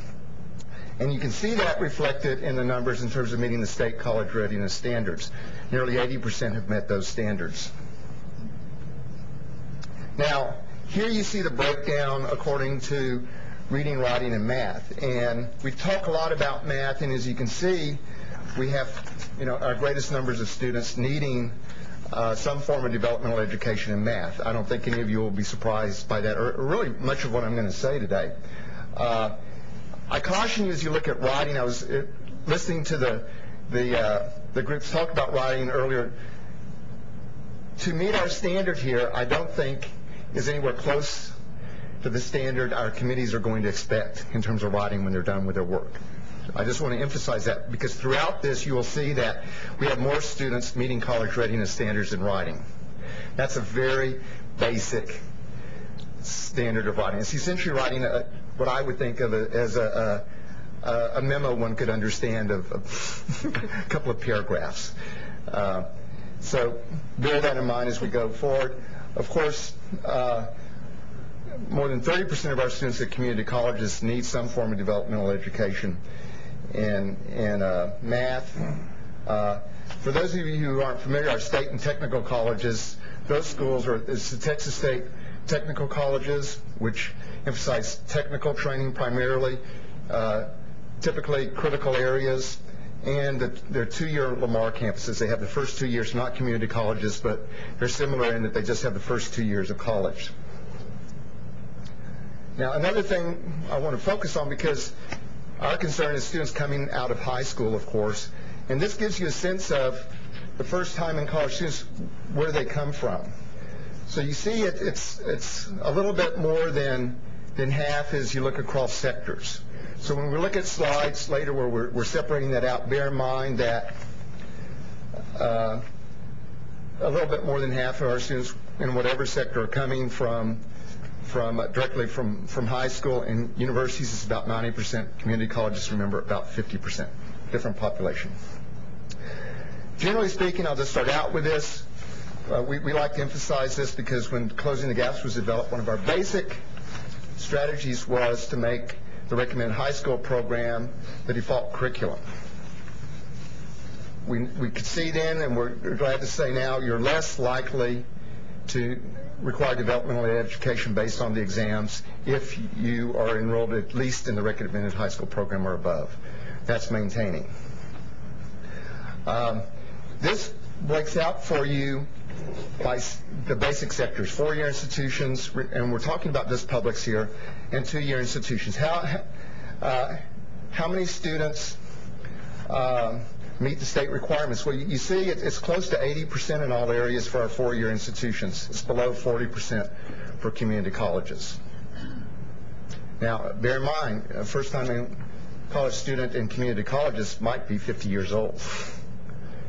Okay, so it's, again, a different sector. And you can see the differences as we cut across in each area that the students who are going to our universities, even though we do have open enrollment universities in Texas. It's not just community colleges. We do have open enrollment universities in Texas where virtually everyone who applies gets in. The college readiness standards are met by most of the or a larger number of the students. So where do they fall short? I don't think this will surprise you. What we've done here is to separate out, because people come at different points. The blue column on the next several charts will represent those students who were 2004 high school graduates, fairly recent graduates. We had all the certified data for all institutions on this. We do have 2005 graduates, but we weren't able to match with all our institutions yet. But as you see, that the more recent graduates were more likely to meet college readiness standards in all areas. And again, both groups were likely to meet it in writing, though I'm comfortable with that standard in writing. Something you won't be surprised about, this meets sort of the stereotypical beliefs about genders. The women in general did better in reading and writing. That sort of fits the stereotype. Men and women were just as likely to satisfy all 3 segments of the test. In fact, the number is identical for the recent high school graduates. There isn't really as much difference as this would suggest, I would hazard to say. It's really closer than the bar would indicate.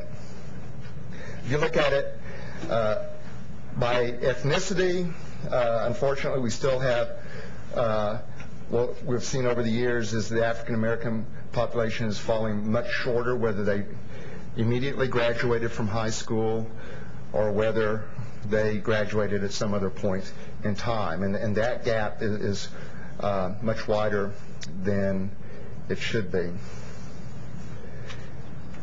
We did something a little different here. We haven't looked at this before, but there has been some talk in our working with the legislature. We know there's some concern about rural schools, and so we just broke it out. And I asked staff to break it out by rural, metropolitan, and suburban schools. We're not surprised that the suburban students, were less likely need developmental education, but we're actually pleased that the rural schools performed at a higher level than we thought, at least, they had, and that was encouraging. In terms of math, all these slides are going to look very similar in terms of each of the areas. We've got the largest gap between the African American population and the white and Asian population on mathematics. If you look at reading, you see that the gap is still there, but it's not as pronounced. And on writing, it's less. Okay? So that's basically the basic statement at this point is if the students are taking the recommended high school program, they are more likely to at least meet our current testing standards for whether you need developmental ed or not. And I should note, our most recent class, I don't have this in here, but the most recent class, if you look at spring 2005, about 98% of our students who graduated last spring from high school and enrolled in our public universities had completed at least the recommended high school program. That's really significant. 80% of those who enrolled at community colleges directly from high school had the recommended high school program. We think that's going to have a real impact. Something else I haven't put up here is that our 6-year graduation rates for colleges and for universities over the last 8 years has risen from about 45% to about 56%, and we think part of that is because of the increased enrollment in the recommended high school program. But of course, some of that will erode, because we still don't have the instructors we need for all those classes in the high schools. We still will have more students enrolled, and some of them won't be performing at the same level, and we don't have access to performance information in the high schools. We just know whether they've participated or not. Nationally, nothing surprising. I know there's a lot of interest in Texas in the AP exams. If you look at students who score a 3 or above, our AP test takers don't perform as well as those in California, Florida, or New York. If you look at the ACT, this is a different exam. We have both in state. We're not an ACT state, but we have numbers. Take it. I think you may have heard this before, but from their standpoint, in terms of college-level coursework and preparation, only 18% of the students who took the ACT in Texas were prepared, but only 21% were nationally. So we're really not doing well, at least according to this measure, nationally. But most of our students take the SAT. Next. SAT reasoning test, again, we scored below the national average, critical reading, math, and writing. College benchmarks. We talk a lot about, this is just within Texas now, and we see our different populations, and you can see that the white students taking the exams are performing at a much higher level than the African Americans and Hispanics on this exam. We don't have Asians on this chart. I wish we would, because they're typically higher and are certainly on the SAT. But what I'd like for you to note here in particular is we talk a lot about math. We don't talk as much about science in Texas. We're doing worse on science as measured by this particular exam. And we probably need to talk more about science as we're talking about math. Something a little different again, because we talk a lot in Texas about the AP. What this essentially shows, Don Godin just recently presented this at AERA and is about to take it up to Harvard in a couple of weeks.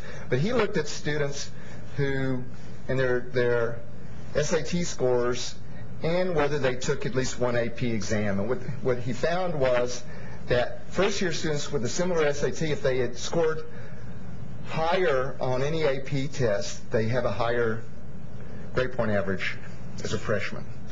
Okay? Now, that's okay, and one might expect that because it's fairly recent. But what's interesting is if you look to the fourth year, that's still proving out. So if they have essentially SAT scores in the same range, but they've taken the AP courses and scored at least a 3 or above, they are continuing to perform.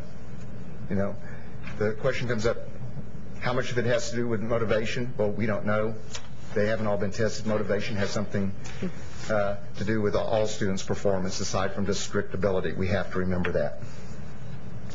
So finally, essentially, preparation does matter. We know that if students are taking the recommended high school program, that they're more likely to be prepared. But our vertical teams are going to be talking about, even within that, what is the rigor? Is the rigor at the level that it should be? How do we take that to the next level? From a previous study, I didn't reference this particular, but some of our staff did a study related to math and developmental ed. They did find that students who took high school algebra 2 or other more advanced math courses were significantly more likely to be prepared for math as measured by our exams. And nothing surprising is that students who are coming directly from high school are more likely to be successful in college. Well, I rushed through that because I knew your time was short, but... That's great, Dave. Thank you so much. That's such a helpful add to what we learned last week, and to have this Texas data really makes a big difference. We any burning question? Yes. I have one. When you say who met the standards, are you talking about students who only took the exam? For example, I know students who take college algebra and receive a B or better, or don't have to take the THEA. Well, that's a good question. I mean, the fact is you can't be exempted if you score, for example, a 2,200 or above on the TAKS in high school. You can be exempted with, I believe it's a 1070 on the SAT, and I'm blanking on the score right now for the ACT. Right. So you can be exempted from taking the THEA or the AccuPlace, one of those exams, but you're considered by the basis of that score meeting the same standard. So those individuals are captured in here, yes. Including people who've taken it twice or more? Repeaters? Yes. They're in here too? Yes. Commissioner? Thank you. Sandy, I'd like to try to put one of the challenges that this commission faces in sharper relief. You can see from the slides that David put up on the screen that there's a significant disjuncture between Texas college readiness standards and national college readiness standards.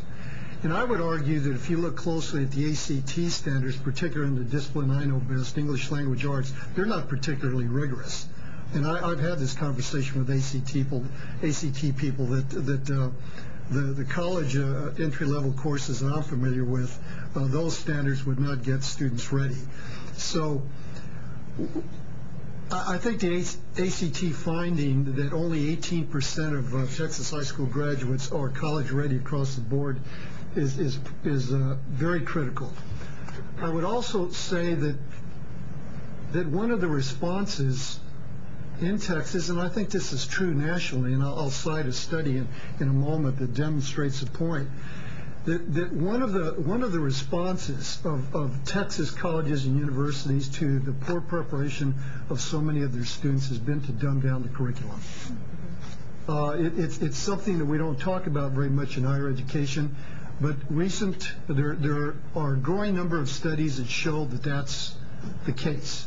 For example, a study that came out in early 2006 that found that only 31% of college graduates in this country had acceptable critical thinking skills and acceptable verbal writing skills as well. So we have to raise college readiness in Texas to genuine standards of rigor.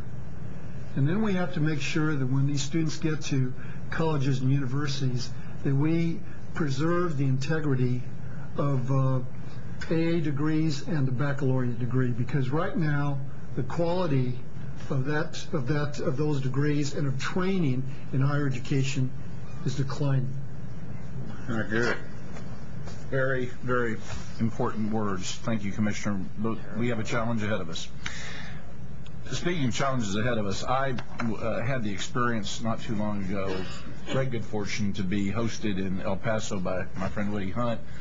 Made some remarks out there about teaching policy and other issues in Texas K-12 education, and there were a lot of fine people in the audience, a lot of people who are active in making El Paso work in terms of improving education. But I was particularly struck by our colleague, our fellow Commissioner Richard Rhodes, who's the president of the community college there, who just had a really clear beat on this problem and had a plan, and he was working with others in El Paso to get after this, and it seemed to me it was one of the best stories in Texas about anticipating, working collaboratively, and developing a program. And so when I was honored with this appointment, I said, I want to have a presentation on El Paso.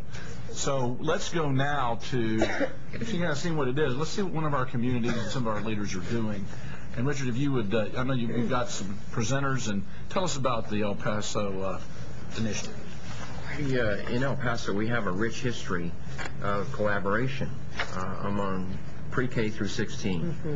And it started about just over 15 years ago with the El Paso Collaborative for Academic Excellence, hosted by the University of Texas at El Paso. More recently, El Paso Community College had the good fortune to receive a Lumina Foundation grant called Achieving the Dream. And we were one of the first community colleges in the nation to be a part of that, one of the original 27. What the charge of the Lumina Foundation is through Achieving the Dream is to use data to make better decisions and to look at data more closely.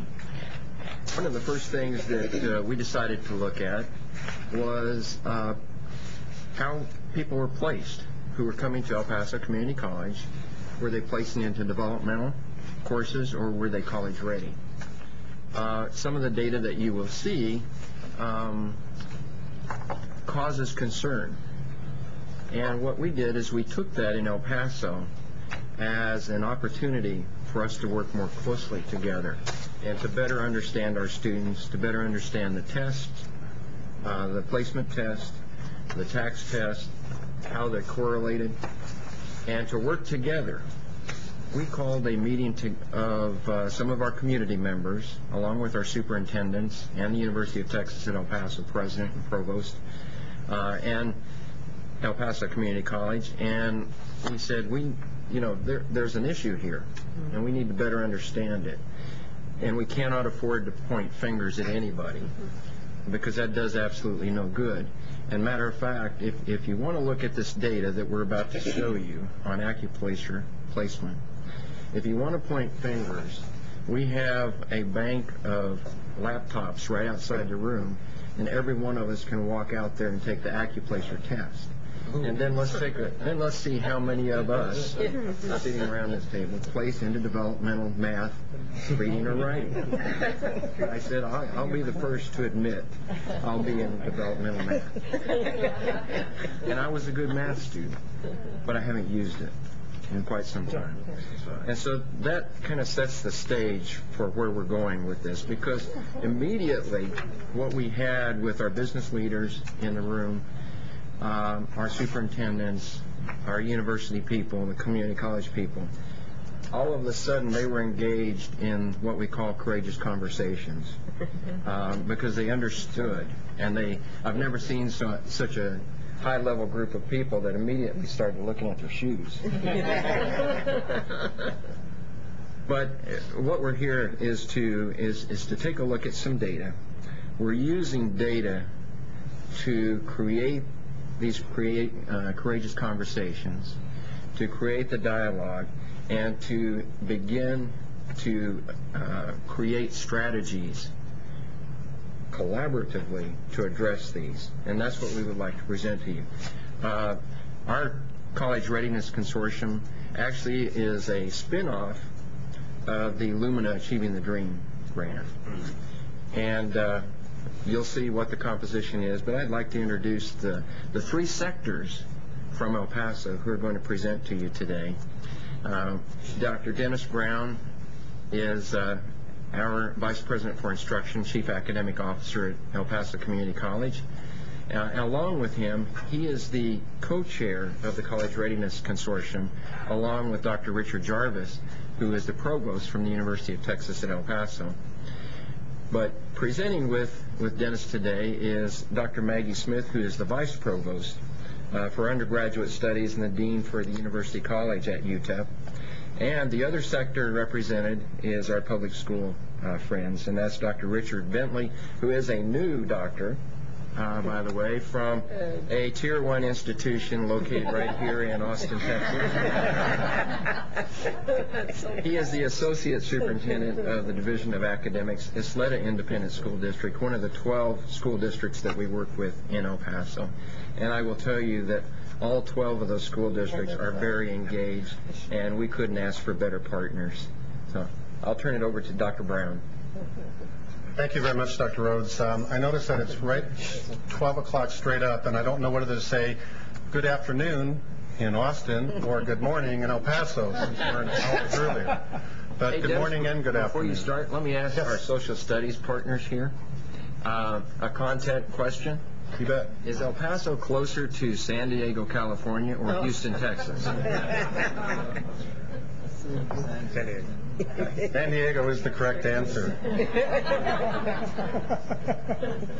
I want to thank you very much for giving us the time to present to you. We've got an exciting presentation for you. We are every day looking forward to the new things that we learn about college readiness. And today, I want to tell you that this is just the very beginning. Although we started in fall of 2006, we have a long, long ways to go. And we'll talk about where we need to go, but we're also going to share with you how much we've accomplished in just a little over a year to year and a half. The presenters that we have today, as Dr. Rhodes introduced them, are representative of a larger group. And I'll be introducing you to the El Paso Area College Readiness Consortium a little bit later.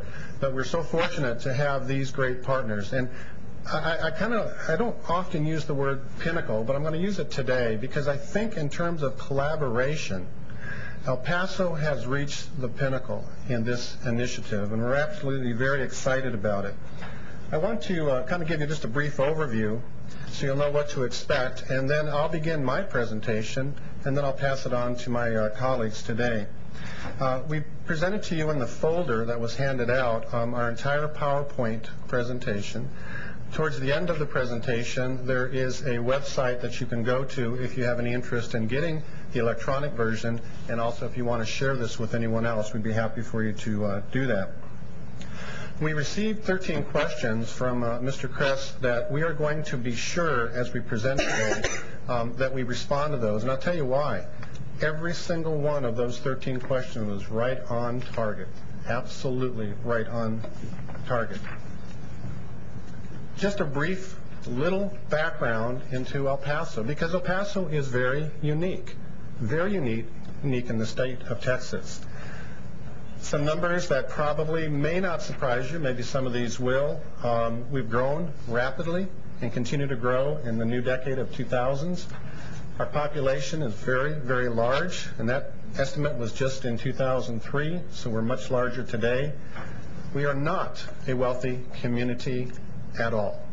We're a very poor community, but we are rich in desire, in spirit, and you cannot believe the push that parents give to their kids to get a solid education, and that's exciting. The minority-owned businesses, we're very proud of that statistic because that's what makes Community of El Paso operate and run. And then almost 27% of our children live below the poverty level. And if you don't think that has an impact on their performance in school, you might want to go and do a little research because it has a dramatic impact. Close to 79% of our population in El Paso is Hispanic, and that is reflected in our school districts, and that is reflected in our university, and that is reflected in El Paso Community College. Another sobering statistic that certainly we're not proud of, but boy, we are really working to make a change for the better. 34% of the adults in El Paso do not have a high school diploma. Look at down there at the baccalaureate level, only 11%. These are statistics that we want to change, and we're going to change them. We're going to show you how through our presentation. This is a statistic we're very proud of at El Paso Community College. You can see the rise in the number of graduates. Let me tell you, El Paso Community College, through Hispanic Outlook in March of '07, was designated as the institution, the community college in the state, in the country, not the state, in the country, who produces the largest number of graduates, Hispanic graduates, in the country. That's a tremendous statistic. Two other important statistics. We have the largest Hispanic enrollment in the United States. We also have the largest number of Hispanic faculty in the United States. Those are three very, very critical statistics, and we're very proud of it because it has a lot to do with what we are desiring to do with the population in El Paso. You can see the enrollment at UTEP is just close to 20,000 students. At El Paso Community College, we're a little over 25,000 students. We've been as high as 26,000 students. A large number of students wanting a higher education. A little bit from UTEP, you can see that although a lot of students from UTEP come from El Paso County, you'll also notice close to 10% of the enrollment at UTEP is coming from the country of Mexico. And that's a very, very good statistic, and Maggie will address that and she comes up in just a little while. Okay, here's why we're here today. Our excitement about the College Readiness Initiative. And I can't tell you, I've been in El Paso for 32 years. I've been at El Paso Community College for 32 years, and I cannot tell you a more important and a more critical initiative that has happened in the city of El Paso than the College Readiness Consortium. Put on your seatbelts. You're going to need them. Remember those statistics Dr. Rhodes was talking about? These are statistics that none of us are proud of. These are statistics that reflect placement in college at EPCC, and you can see the time frame from June 1st of 06 to April 13th of 07. Footnote, these are only students who come to EPCC, go into our testing center, and take the Accuplacer. These are not students that are being tested in the high schools. Those figures are very, very different. But we have a lot of students that don't go to college after high school. And if there's one thing I can stress to you today, and one thing we've learned, and that's very, very simple, the longer the student has between high school graduation and the time they enter higher education, the greater the chance is that we will see them in one or more developmental education courses. It's broken down, and all the next two charts are set up in the same format, so I'll just do it through this first chart, and then you'll see through the second and third chart for reading and writing what the percentages are. If they've been out of high school less than 1 year, 96% of those students are placing into developmental mathematics. That's a horrendous statistic. High school out greater than 1 year, 99%. With a GED, 99%. No high school graduation or GED, 99%. You wonder why community colleges have so many students in developmental education, because that's where they place. There's good news, though. Trust me, there is good news. But look at reading. Not as bad as mathematics, but still numbers that are unacceptable. Absolutely unacceptable. Unacceptable to parents, to the students, to higher education, certainly to superintendents, teachers, and counselors. We all understand these are numbers that we have to change.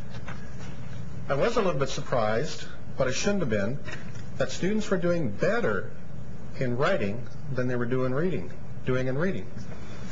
And as we talked about it, I got to realize, for most students, the last time they took any kind of a program or any kind of a structured reading activity was probably 8th grade, and if they were lucky, maybe 9th grade. And if you believe that you can improve the reading skills by simply improving the writing skills, I'll grant you a little bit of that, but I won't grant you a lot of that. And you can see it in the numbers that we reflect here. Now let's talk about some good things. You can take the seatbelts off because we've got some good things now. What's our outcomes? What are we seeking? We want to increase the number of college-going students, and we have done that in El Paso, and we're very proud of that. We also want to increase the number of college graduates. We also have done that, both at EPCC as well as UTEP, and we're very, very proud of that. We do want to decrease something, and I think everybody in the state wants to decrease this, and that is we don't want the students with us as long as they are staying with us. So we've got to find a way to move them through. If they need developmental ed, get them in, get them out, get them into their programs of study. If they don't need developmental ed, move them swiftly through their core curriculum and their field of study. So here's what we did. We created the El Paso Area College Readiness Consortium. And the goal or the charge of that consortium is very, very simple. Why shouldn't a recent high school graduate who has done everything you've asked them to, went through the recommended curriculum, did the tax test, scored well, graduated, takes the placement test, and finds out they're in developmental ed? What's wrong with that picture? Something's wrong with that picture. And so our goal, real simple, get them in to college level courses right away. Easy to say, not easy to do. The consortium membership is very, very broad-based, and this is what makes it work. The University of Texas at El Paso is fully on board. El Paso Community College, on board. The Regional Service Center, very critical link with our rural school districts, is on board. 12 out of 12 school districts in our region are on board. We spent months going to every single school district, meeting with the superintendent, talking with the superintendent, and getting a commitment from that superintendent. That's why we believe what we're doing is going to make a difference. Now, before I talk about some of the outcomes that we're anticipating, let me share with you just a little quick background. When Dr. Rhodes mentioned that we were meeting and we had the superintendents and we had some of the superintendents and some of the folks from the community and, of course, UTEP and EPCC, and we presented those statistics that you saw just a few moments ago, there were two superintendents that really, at that point in time, stood up and said, okay, we hear you. What are we going to do? And one of them's on your commission, Dr. Robert Duran, who was at Socorro Independent School District, now in San Antonio, and Hector Montenegro, who is the superintendent of the Isleta School District. They stepped forward, and they said, we're with you, find a way, we want to be a part of that. 4 other school districts came in right after that, so in the spring of 2006, we had on board half of the school districts. And what did those half of the school districts want us to do right away? They wanted us to test their seniors using the AccuPlacer placement test, which both EPCC and UTEP use, to find out where they were. Now, was there a lot of time to do preparation with the students? No. Was there a lot of time to do interventions post-testing so that they could retest and maybe do better? No. But at least the process begun. What's the plan? Real simple. 06, 07, this academic year, we are testing every senior in all 12 school districts. But we don't just test them. That would be a serious mistake. And in a moment, I'm going to show you what we call the assessment protocol. And if there's one slide today that I would ask you to leave with, keep in mind, it's going to be that assessment protocol. The other important thing, we can't test thousands and thousands of students because, as you can see from the first bullet, we're also testing the juniors. And the preferred time to test the student for college placement is going to be in the junior year spring semester. That's the ideal time. Example, most of their Algebra 2 has been completed, either that year or possibly the year before. We're very convinced, as was mentioned earlier today, that doing well in Algebra 2 is a great indicator of placement in college-level mathematics.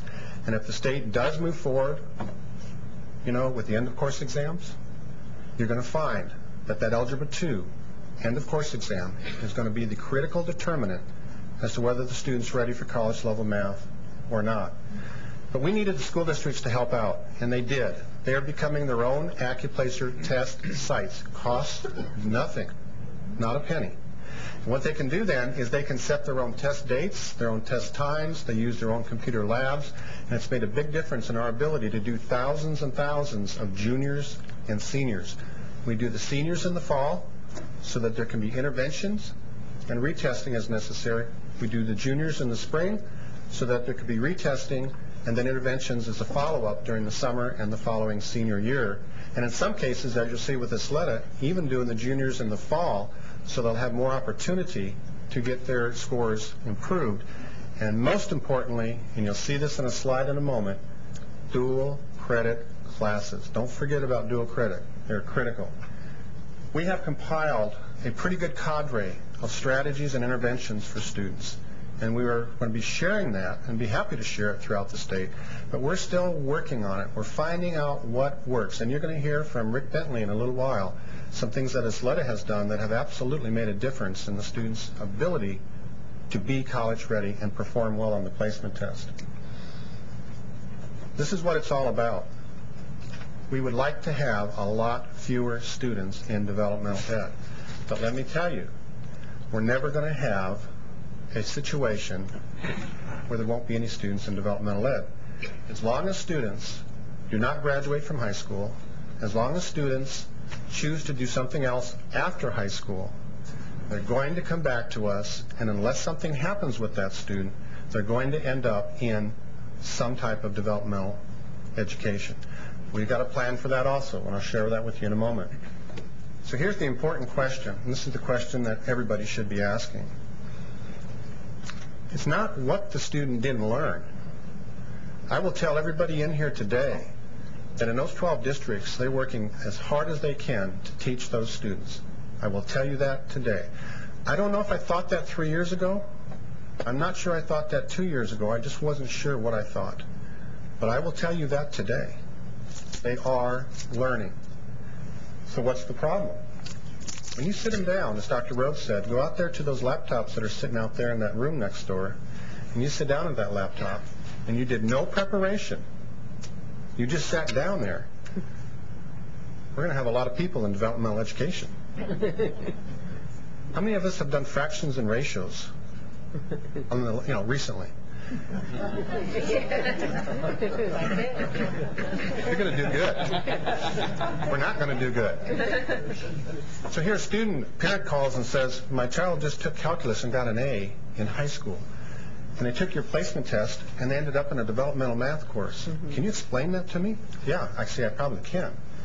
What we found out is that even though they had those high-level math skills, they didn't prepare for those low-level math skills, like the simple arithmetic or the ratios or the fractions or the decimals or the percentages. And on the AccuPlacer test, which is an adaptive test, you work your way up. And if you get stuck down low, you're never going to reach the top. All right? We have a solution for that. We put together a great group of folks that represents the same people that are on the consortium. But these are the people who took their sleeves and they rolled them up. These are the instructional people. These are the research folks. These are the doers and the people who get the job done. Remember that assessment protocol? This is their job. This is their job. Let me tell you real quickly. Remember, this is the slide that I said. If there's anyone that you remember, here it is. Do not just test the students. You have to take them through an assessment process. That begins with a comprehensive orientation, certainly for the student, good for the parent, great for the superintendent, obviously for the teacher, for the principal, for the counselors. Everybody needs to be involved in that orientation. But most importantly, the student. Why are they taking a placement test? Students don't know why they're taking a placement test. What did the score mean? Students just figure it's a part of the admissions process. They don't realize how important that score is. How will that score be used? Well, it's going to place you in a course. And it could cost you a lot of money and a lot of time if you don't get yourself ready. We also include the completion of an application for the joint application for EPCC and for UTEP. Now, that second bullet, you've got to prepare before you take the test. Refresh. I've got a slide in just a moment you're going to see that will be pretty telling about how important that preparation is. And I don't just mean the student in the high school, but I mean the student that's coming on our campuses.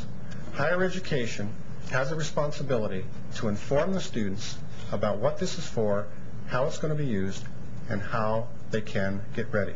And we have a PowerPoint that we give to every school district, shown to every student prior to taking the test. Test them, explain to them what their scores mean. If they place college ready, that's wonderful. If not, don't retest them.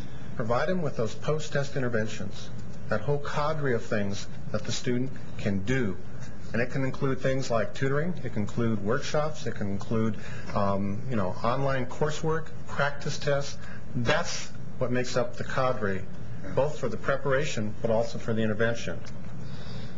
Retest, and then, if necessary, do a summer bridge program. Coordinating board's going to be coming out, or did come out just recently, with a RFP for summer bridge. I can't emphasize at EPCC this will be our second year of the summer bridge. At UTEP, they have been doing it much longer and have had great success with it. These are some of the interventions that I mentioned to you, but that last bullet on the bottom, if I were to emphasize one, what you talked about today, that vertical alignment, that's what it's all about. A lot of this probably wouldn't be necessary if we had that vertical alignment joined in with that end-of-course exam. Now, I'm not here promoting end-of-course exams. I'm just telling you that our experience is that a placement test is good, but showing and demonstrating your skill on an action through an actual course is probably a lot better. Why in higher education do we have prerequisites? We have them because you have to have fundamental skills to go to more advanced skills. Why should we think a high school student going to college should be any different? Here's the statistic that we thought was pretty telling. I don't mean 6 credit hours. I don't mean 2 3-credit hour college courses. I'm talking about 6 hours. I'm talking from now till 6 o'clock tonight in the room next door. We're going to put somebody in there to tutor you because you didn't do well on that math test. And I'm going to almost guarantee you, I don't know if I'll guarantee it, but I'm almost guarantee you that 6 hours, you go back and take that test, I'm going to almost guarantee you you're going to place 1 to 2 courses higher, and in many cases, for many students, that's out of developmental altogether. How much can I emphasize the importance of preparation before you test? In my last few slides, data exchange is a massive undertaking when you've got a university, a community college, 12 school districts, and a regional service center. A lot of that data for the students that were tested last spring and the data for the students that are being tested this fall and this spring is sitting out there in the school districts. And the reason we're not able to show you those statistics yet is because, can you imagine, with 15 entities and collecting all of that, we hope within the next 6 months that we will be able to show you charts. I'll go further than hope. We will be able to show you charts that will demonstrate the impact that the orientation and the preparation and the interventions are having on students. 3 key things: orientation, preparation, and as necessary, interventions. UTEP and EPCC have jointly funded a researcher focused exclusively on college readiness, a commitment made by the presidents of those 2 institutions. That person, working with all of the research offices in those 15 entities, are the ones who are going to make the data be available and to be able to be shared across the districts. Here's a couple of recommendations. I know it's not possible in every case, but if you have a son or daughter, or you know somebody who does, or you just have somebody you want to mentor, go to college right away. I can't emphasize, we see students who've been out 1 to 2 to 3 years, and they come back in. Now, what our plan is to work with them when they come back in. If they give us a week before they start classes, I'm not going to be able to do much. But if they come to us, a month or 2 or 3 before the semester starts, we're going to do with them exactly what we're doing with the students in high school as juniors and seniors. Some very exciting things. Accelerate that first semester. Don't put a student in a 16-week course if they only need 3 weeks. Open entry, open exit. Put them in a computer lab. Have tutors, have faculty. This is a great idea from UTEP that they learned from Virginia Tech. Math, reading, and writing emporiums. The students in there. Big lab, tutors, lab assistants, faculty, putting their workload in these labs. Student gets immediate feedback on a problem. It's not after class is over. It's not when I call the faculty member later. It's not the next class period. It's instantaneous, and I can guarantee you that instantaneous feedback leads those students to be able to move forward, progress successfully, and complete their coursework. Take dual credit. I know the state now requires that high schools offer a minimum of 12 hours. That's not enough to offer it. Students need to enroll in dual credit. Once they get that first or second course under their belt, they come to us. I can guarantee you they are ready to perform successfully. You can see the numbers of dual credit in El Paso have skyrocketed. We're close to a little over 2,000 right now. Can't end my presentation without talking about the great initiative started at the Socorro Independent School District, again under the leadership of Dr. Robert Duran and our president, Dr. Richard Rode. We had the fortune of having both commissioners at the grand opening, and it was absolutely wonderful. 125 freshmen who, when they graduate 3 years from now, will have a high school diploma in one hand and an Associate of Arts degree in the other hand. They would be juniors at the university. Isleta will open in fall of 2007, our second early college high school. The Northwest Early College High School will open also in fall 2007. A little question mark there because we're still working with the Gates Foundation, but that's the anticipated opening. And then a Science, Technology, Engineering, and Math Early College High School at our Trans Mountain campus opening in fall of 2008. We are an early college high school community. I'd like to now introduce Dr. Maggie Smith, who is the Vice Provost for Undergraduate Studies and Dean of the University College. Maggie, it's been a great partnership, and I know what you're going to say, but I get thrilled about it every time I hear it. We'll see.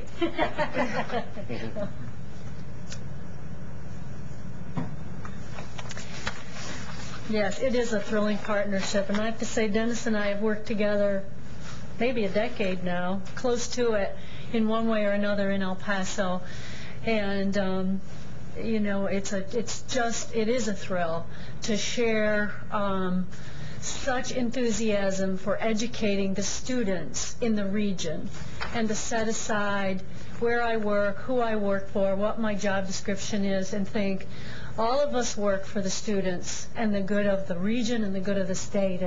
And so our partnership and our ongoing partnership with the school districts in El Paso is really, it's truly the highlight of my job at UTEP, and I mean that entirely.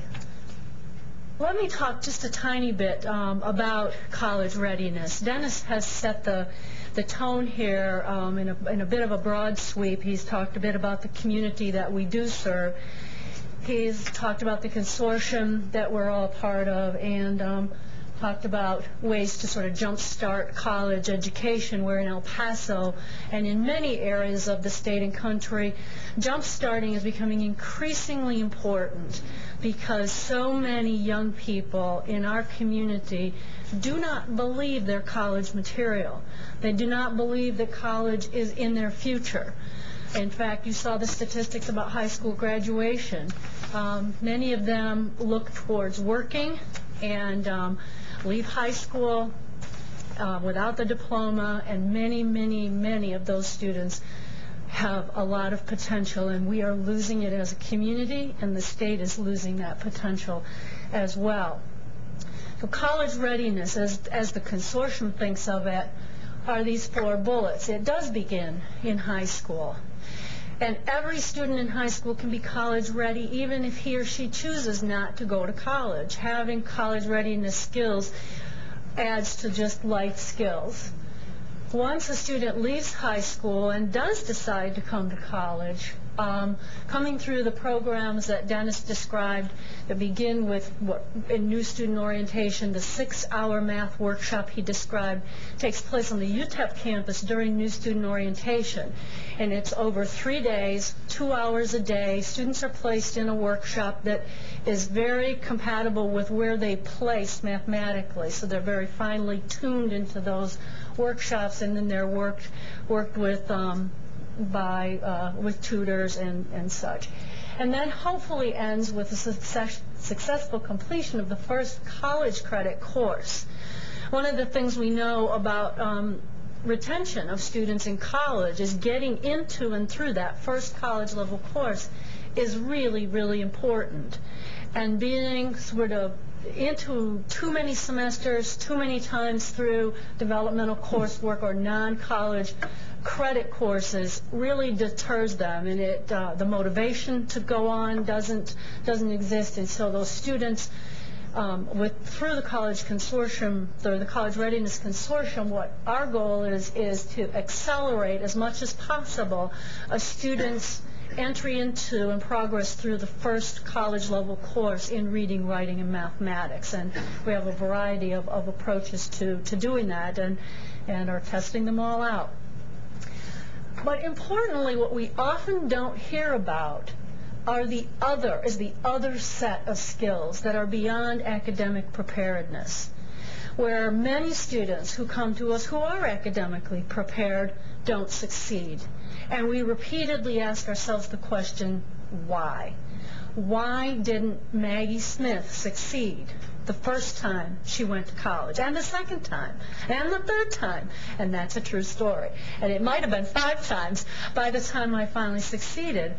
I was a smart girl, graduated in my high school class. I don't remember so long ago, but I certainly graduated. And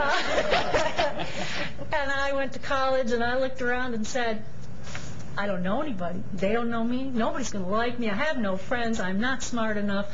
And all of the things our students think. And I was a first-generation college student, and I left. And I left again. And I did, So enough about me. But our students do that. Many of them don't have role models in the home. And even if they do, they get to a college, an unfamiliar environment, and they don't know how to navigate the whole bureaucracy of college. It's one thing to be in a classroom and be successful. It's another thing to be able to navigate the university environment.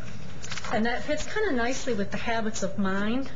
I don't think any of us who've been to the coordinating board recently could leave without buying College Knowledge and reading that and thinking, habits of mind is a lot about what our students face, and developing those habits of mind is an important part of success.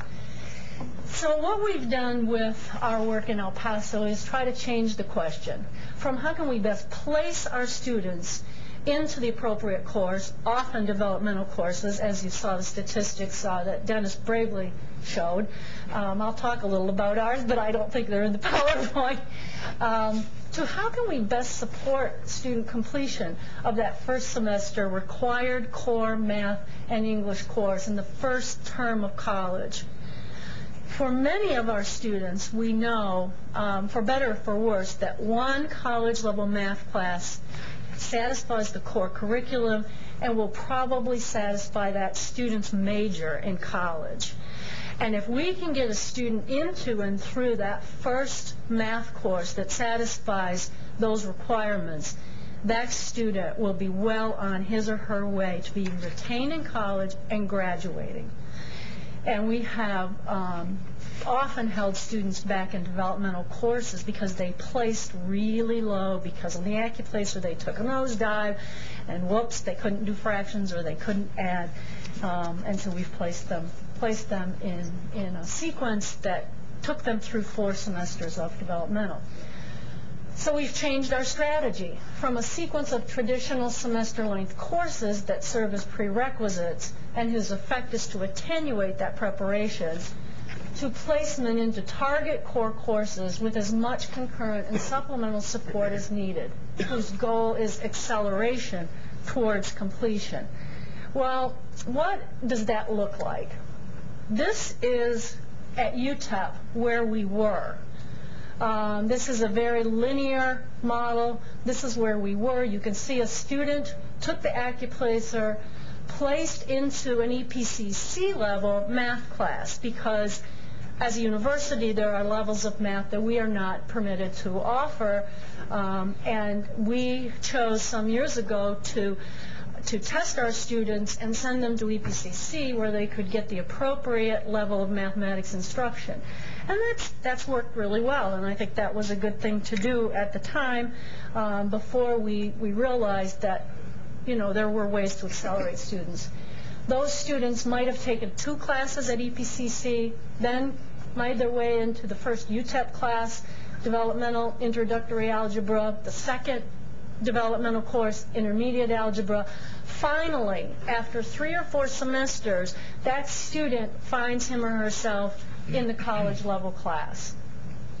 Well, what can we change about this model, and what are we changing?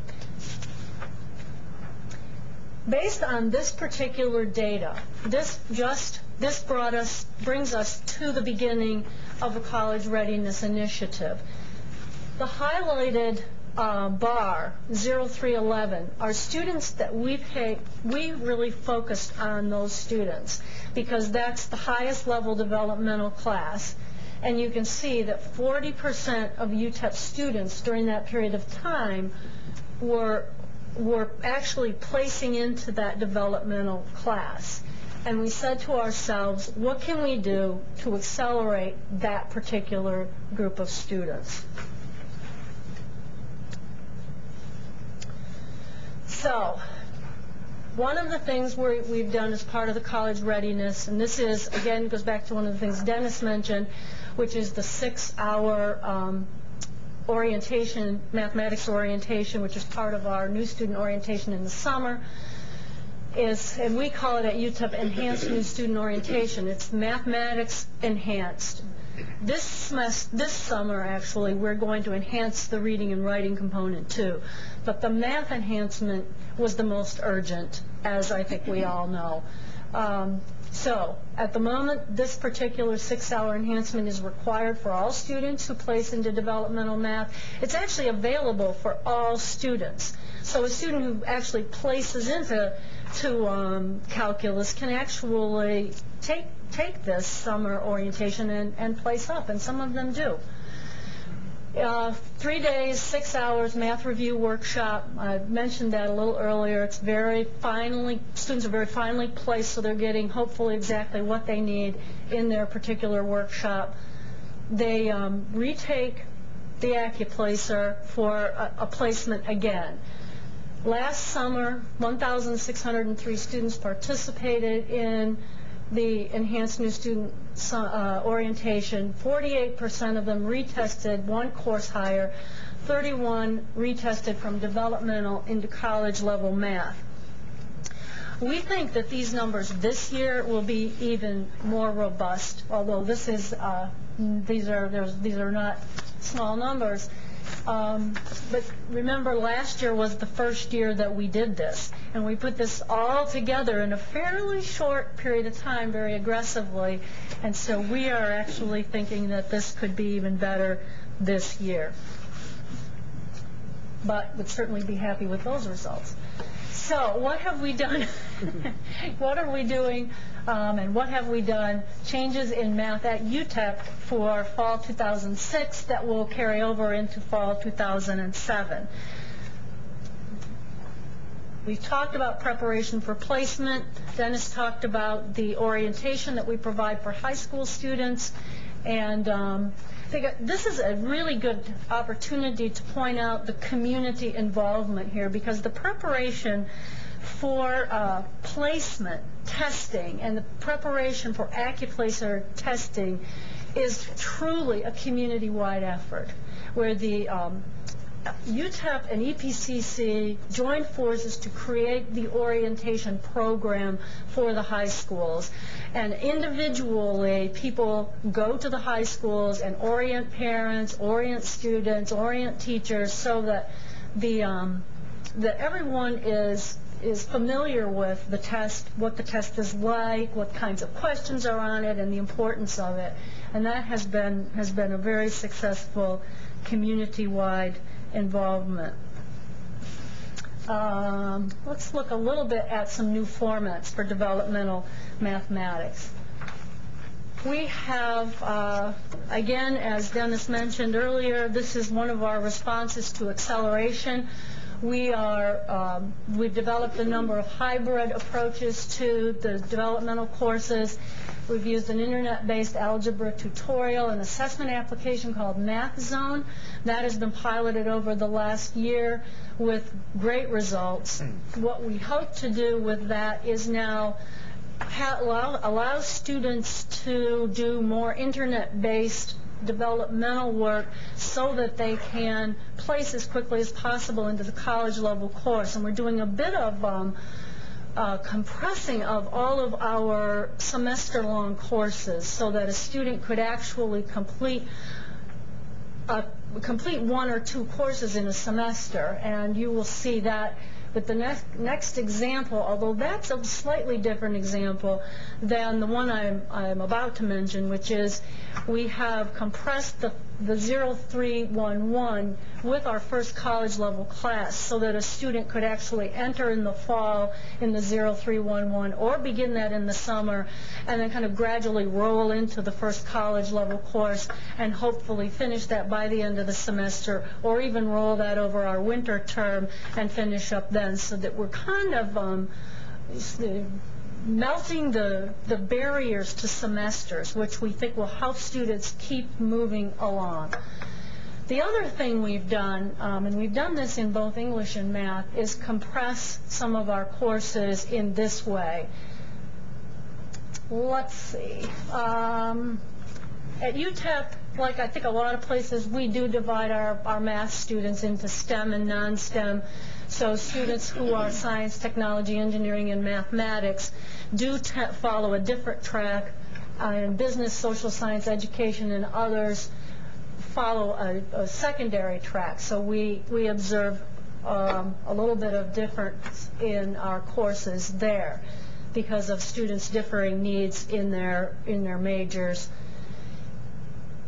And as a result of that, last year at UTEP, we developed a new math course. This was long overdue, and this is definitely a college-level math class that was designed especially for non-STEM students, and that was something we hadn't had in the past. Just a tiny word about English. I am an English professor after all, so I had to get a little slide in here about English.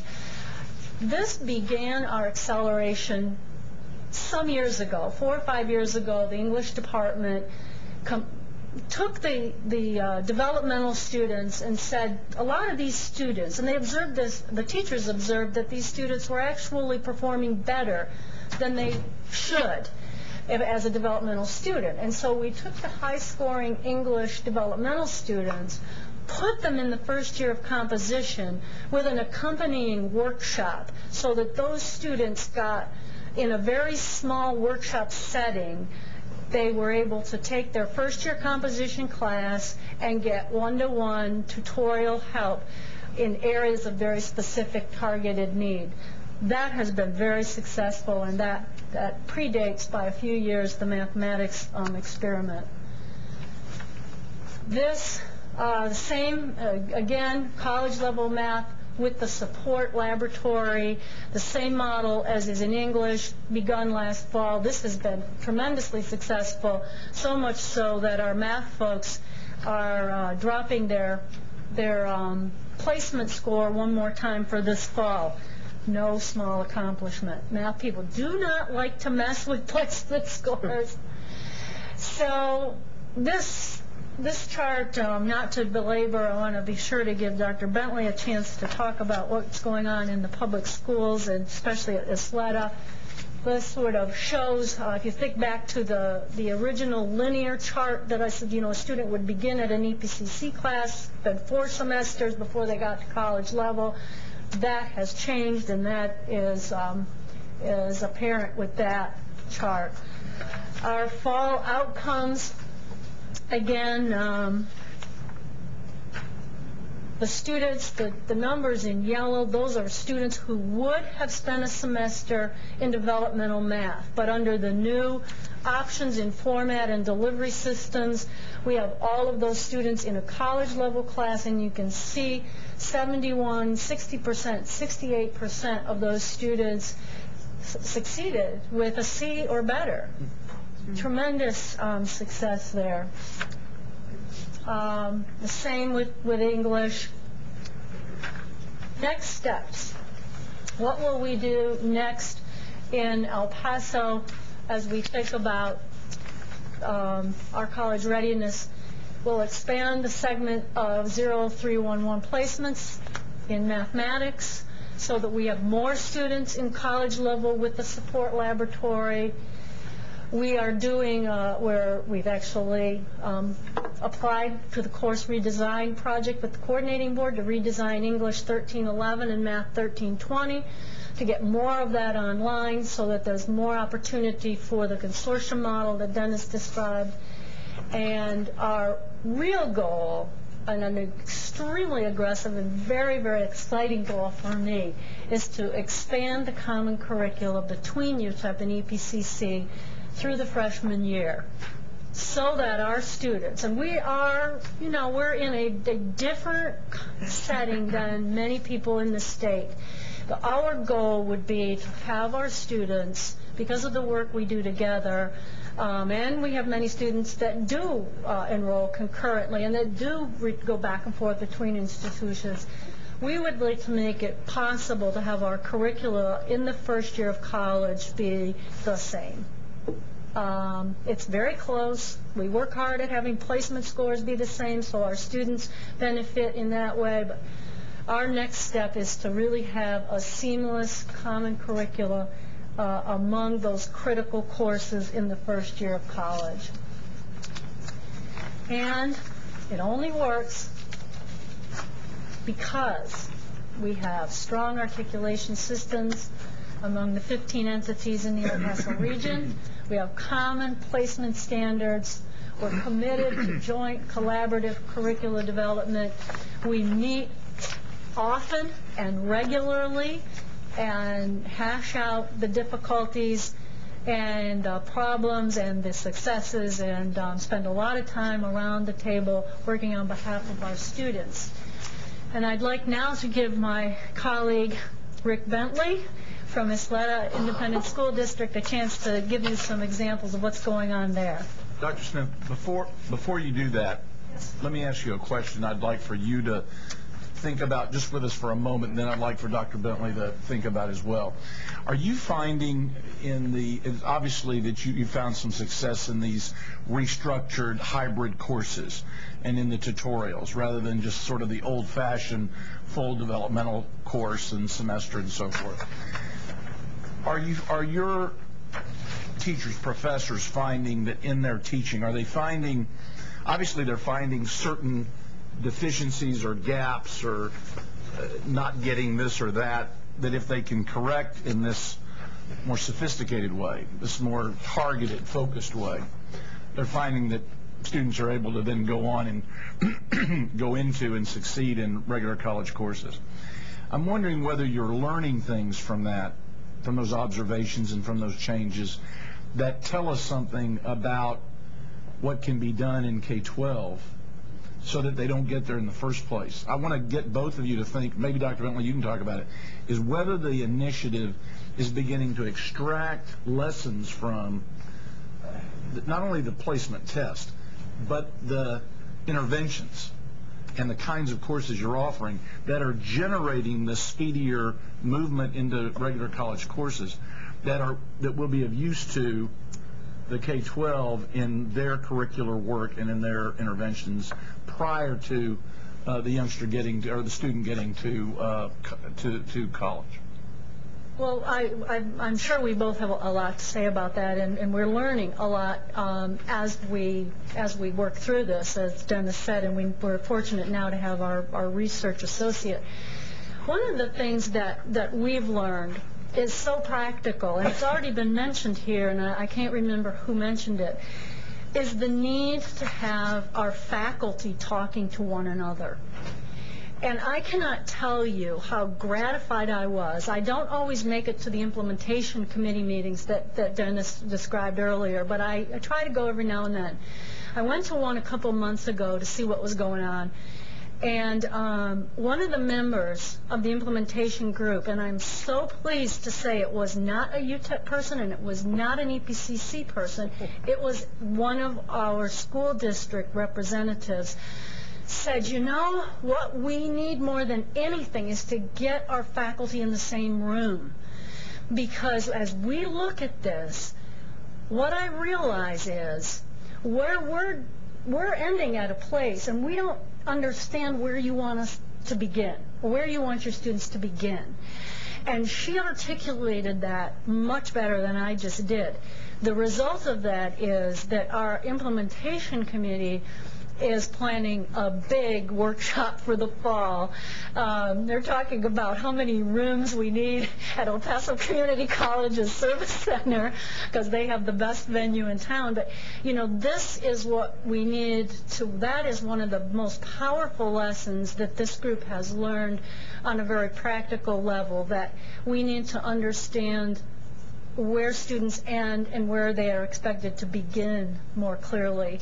That's one lesson that we've learned, and I thank you for it. Thank you, Dr. Smith. Mr. Kress, we are going to deviate for just a moment to respond to your question. This is certainly something that I think every pre-K through 16 and beyond educator struggles with, is that concept of assurance. As students move up through the system, that there is an assurance that what they were learning in grade 1, 2, and 3 is in fact learned and able to be measured and tested, all those sorts of things. And as students move into the college, so the learning that we have with the college consortium that Dr. Brown, Dr. Smith, and Dr. Bentley, it sounds like a law firm or three-quarters of an infield, maybe. I'm not sure which. But the lessons that we are learning certainly starts to point to those kinds of things, the concept of assurance. And perhaps this does become an idea that we start to create the letter of assurance, so that it becomes, in a sense, a deliverable or a contract between a group of teachers at one grade level to the other grade level in the microcosm of a school, or perhaps in the macrocosm of a school district, or even the larger macrocosm of a state. Mm-hmm. So I don't know if we answered your question, but we gave it a good shot. Good. Very good. Okay. Thank you, Dr. Smith. I am so pleased to be here, and I want you just to consider with me the concept of the triangle. The triangle exists in nature and is man-made. Triangles are used, for instance, in bridges. If you look at bridges, you'll see the triangle. It is the structure that makes that bridge strong. Triangles are used by theatrical directors, and many, many years ago, I was one of those people. I performed and directed plays and designed sets. So theatrical directors use triangles to create compelling and interesting pictures on stage. The third part here, in terms of this triangle, is the College Readiness Initiative. And you've heard from Dr. Brown from the El Paso Community College, and you've heard from Dr. Smith from UTEP. And now you're going to hear a little bit from the public education, pre-K through 12. Now, I will tell you, my colleagues in pre-K will be very happy. Now, if you see any of them, please tell them that I said pre-K, because they're always getting after me. It's a pre-K through 12 system. So that being said, in the Ysleta Independent School District, we work off this foundation. This is our vision statement. And it is so important that I'm going to read it. I invite you to join me if you wish. All students who enroll in our schools, feel free, will graduate from high school fluent in 2 or more languages, prepared and inspired to continue their education in a 4-year college, university, or institution of higher education, so that they become successful citizens in their community. Now, I took the license to underline several points here that are critical to the Ysleta Independent School District in our work. And the reason I'm bringing this forward is that this is our founding belief. This is our promise. This is our work with the community to say this is what we are going to do. And it is a driver in terms of the work that we have. Our students will graduate. We want them to be fluent in multiple languages, and we want them to continue their education in that 4-year college, university, or institution. So, and the big payoff is that they become successful citizens. I'm going to talk to you a little bit about our demographics, just so you understand. Ysleta is the 2nd largest school district in El Paso. Our enrollment is at 44,770 as of yesterday. Our student demographics consist of, and this is from our latest AEIS report from TEA, we're 90% Hispanic, 80% economically disadvantaged, and 25% limited English proficient. I wanted to give you those statistics, that was easy for me to say, so that you'd have a context of the work that we're doing in East Sleta with the work here with the College Consortium. Okay, I want to talk a little bit about this. Now, Dr. Rhodes mentioned in his opening comments that there was a meeting that was held. Dr. Brown confirmed this meeting and mentioned that there were superintendents that were gathered, and Dr. Daron, who's a member of the commission, and my boss, Mr. Hector Montenegro, were at that meeting, and they said, we want to do it. We believe. Okay, so they came. Now, here's what happens. The way things work, my boss comes back to me and says, Rick, we believe. And I said, I believe. So he hands this to me and he says, make it happen. Yeah. So, and those of you know what I'm talking about. So as playing the second fiddle, that's my job, is to make it happen. So as a good associate superintendent, what I did is I formed a task force. That's a little string we pull. You know, we form a committee. And I got together 3 or 4 people relatively quickly, and we said, what are we going to do to answer this question? This is a really compelling and important question, and it fits so well with our vision statement. And it is something that's so important for our board members. We get this question all the time. Because in El Paso, just as in many of our communities in Texas, it is an economics question. It is a question of economics. Students that do not get into those college-level courses have to pay money for those developmental courses. Now, I can tell you from personal experience, I have 2 children. One of them is a graduate of Texas A&M. The other one is currently enrolled at Sam Houston State. Now, the A&M graduate he's 6 years older. He's been out of college for a while. But the younger one had to take a developmental course in writing. In fact, I was texting him a message just to make sure I had which course it was. His name's Thomas. And Thomas took this course that he had to take because he couldn't pass the test. He did well in school. He passed all his classes, did well on his SAT, but he had to take this class. Well, guess what? Mom and Dad had to fork over the money to pay for that class. So it becomes a question of economics, but it also becomes a question of determination. Now, many of you in this room share this story. Dr. Smith talked about this.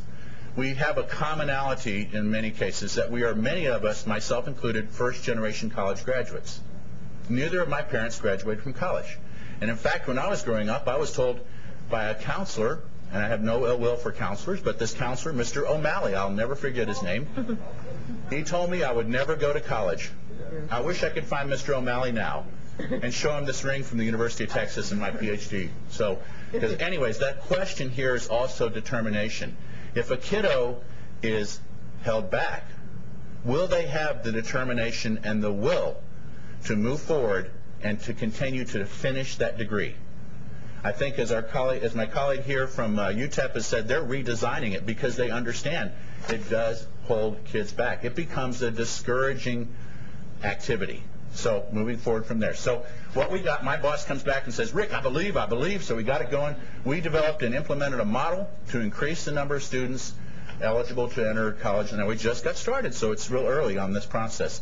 We assess students online using the AccuPlacer. This is a community-wide decision. Now, I'm working to answer some of the questions that were asked of us, so hopefully we'll get all 13 in our presentation. Across the community, we use AccuPlacer. The vast majority of our kids either go to UTEP or to EPCC when they go on into higher ed. So that's the AccuPlacer. That's the instrument of choice. Again, we want to make sure we provide appropriate interventions embedded into our curriculum, and that's an important piece, and we'll talk a little bit more about that. Let's see. We developed that team I told you about with the I Believe statement. We came together and we said, okay, let's put together a 3-year rollout. Let's see what it looks like. So year 1 last year, we tested seniors in the spring, and we didn't provide interventions because we were just getting started. It was just kind of like, okay, the horse is out of the gate. Let's get it going. We wanted to get it happening. We wanted some action. Remember, my job is to create action. Year 2 in this plan, which is where we are right now, is test seniors in the fall semester. We developed an intervention plan, and we implemented that, and we've retested the spring. Now, we have the fall semester data. We have that data, and it's pretty consistent with the data that we had last spring. We don't know what the spring semester data is yet, but I got on good word from our people that are in the field making this happen that I should see that in the next 2 weeks. So I'm excited about that. It's like getting the tax data.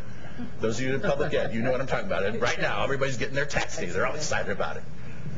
So retesting in the spring, which we've completed, and then next year we're focusing on testing juniors and seniors in the fall semester, working with interventions and retesting seniors and potentially juniors in the spring as well. So that's our 3-year rollout. Now, of course, this is our map, and this is our beginning, and there are things and adjustments that we want to do with this. These are data, by the way, that we report to our school board. Our board is very interested in these data. In fact, Jesus Sanchez, one of our board members, when I see him, he often asks me, Dr. Bentley, when are we going to have this taken care of? When are we going to ensure that our kids are in college-level courses? Remember, it's a question of economics. You're paying for it. Okay, one of the pieces that we did that was an innovative strategy is the folks that were lower than me in the structure said, let's create an academy that we called the Accuplacer Academy. It is a best practices in our community, and it focuses on who? Now, all these people here, principals, assistant principals, counselors, so on and so forth, are all focused on improving and creating the Accuplacer testing dynamic, okay? That means we do the work, they do the work that makes it happen. All this is about students. Now, you don't see students' names there right now because this is the infrastructure that supports the students. The activities are program overviews, campus points of contact, logistics. I guess that's probably the most important thing. Intervention training, so on and so forth, scorekeeping, all those kinds of things. Those are pieces of the Accuplacer Academy. Now, just like the tip of the iceberg, this is just the tip of the iceberg, and we can certainly tell you a lot more, but in the interest of time, we're going to move forward. A piece of this is interventions. Now, we did teacher training, and we partnered with SureScore, which is a company out in the Central Texas area. SureScore already was working with us on SAT prep. And Roy Niento, who is the chief executive with that company, came to us and said, Rick, we're creating a product that is designed for interventions for Accuplacers, and we'd love to work with Isleta for 2 years, so we have a 2-year pilot in place on the interventions. We don't know how successful they are yet because we haven't looked at the data to see, and we're certainly going to be, that's part of our plan this spring, is to look at the data, assess the intervention process. In fact, I have a meeting with Roy tomorrow. In fact, tonight, when I get back, I'll have dinner with him, and we're going to be talking about this particular process. So SureScore is our partner there. It's our partner here in Isleta for this particular intervention piece. We work with all of our 12th grade language arts and math teachers. That's where the interventions take place. The interventions are embedded into the senior curriculum, and I heard a lot of discussion about the TEKS or the TEKS or however we're going to say it. We develop curriculum that shows not just what we're going to do, but when we're going to do it and how much of it we're going to do. And so we embed that into our senior level curriculum, and we focus on specific content related to these 3 areas, and I'm not sure which one. Oh, there it is. Reading, writing, and math. And then, of course, test-taking strategies are an important part of that as well. Now, a bigger part of this also is certainly the infrastructure of getting this done. Isleta became a test-taking site. We became a test site, so that UTEP or EPCC would be able to relinquish that responsibility. We have more control over when we're going to do the test, those sorts of things. We funded this using our portion of our high school allotment money. We looked at the requirements of the high school allotment. We said this is a perfect use of these dollars. We put aside $60,000 to do this.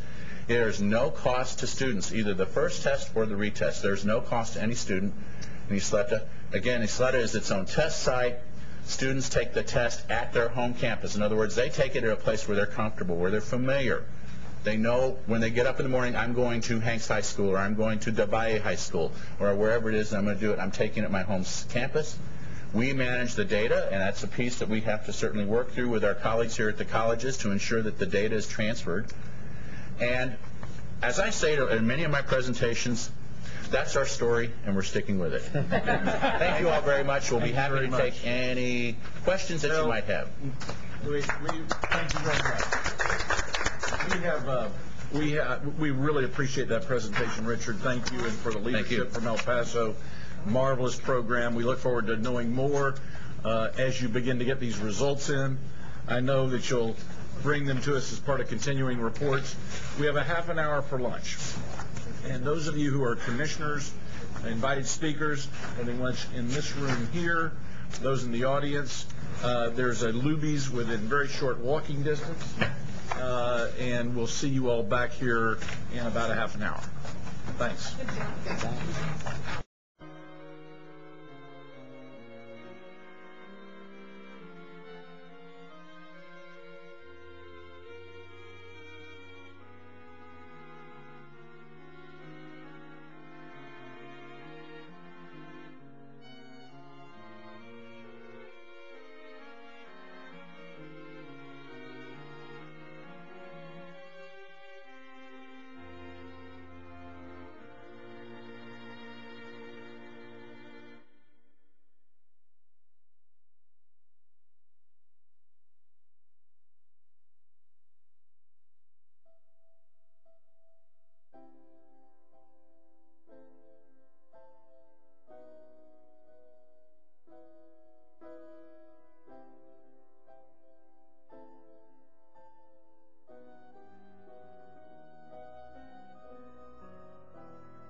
if a committee does need specific expert help, requests for such may be directed to the chairman.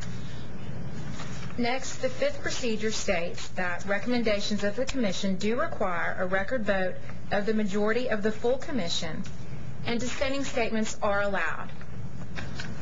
And finally, as our chairman mentioned, all rules shall be conducted according to Robert's Rules of Order, should we need to resort to those.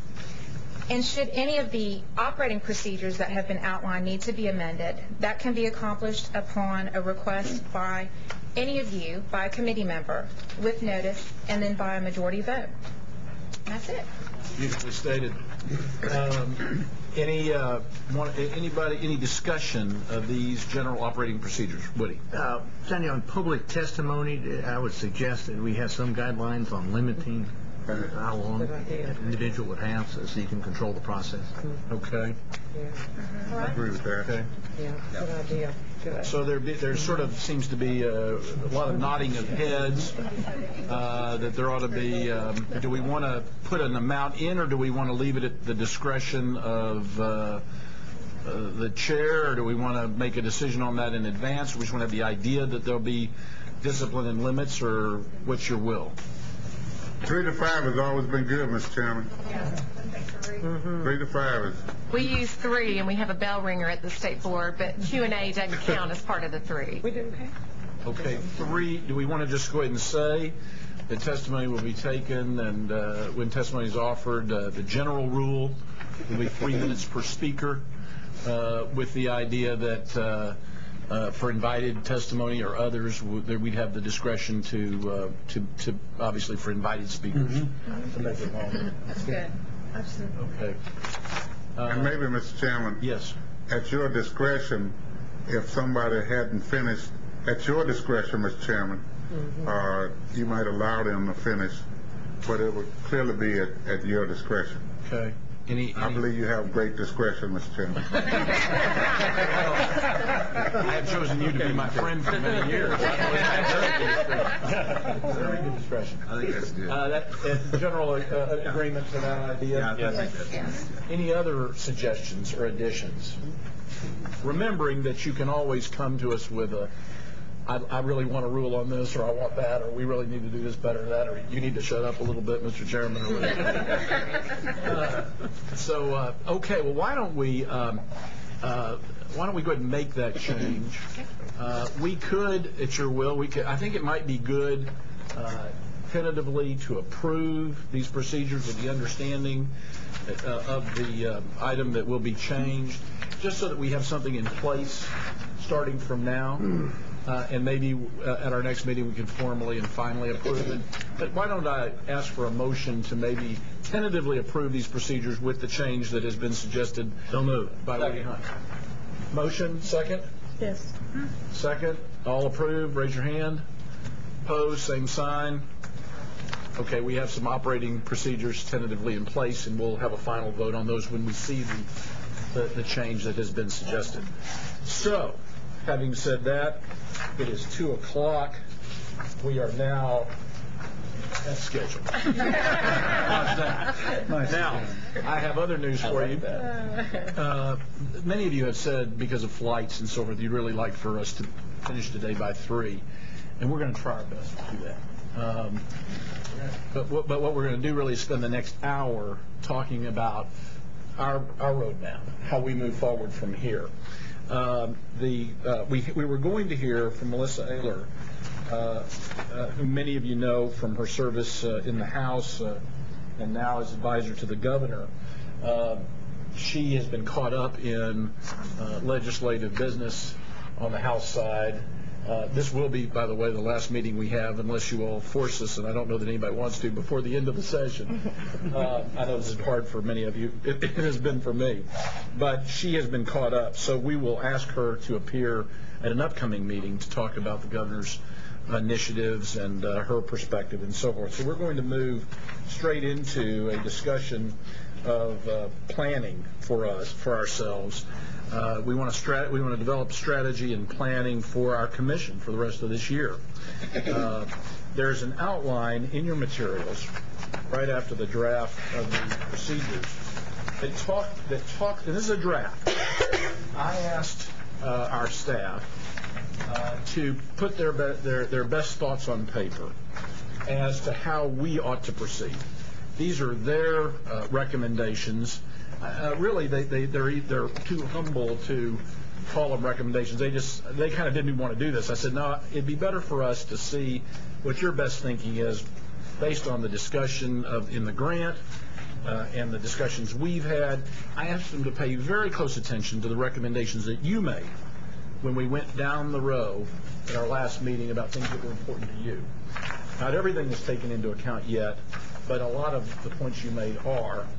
And so what they've done, and I've worked with them through a little bit of redraft just to present this to you for this discussion, is to go through the goals, to go through the required things under the grant we need to do in this year of 2007, various activities that we would consider undertaking during the course of 2007 to meet those objectives.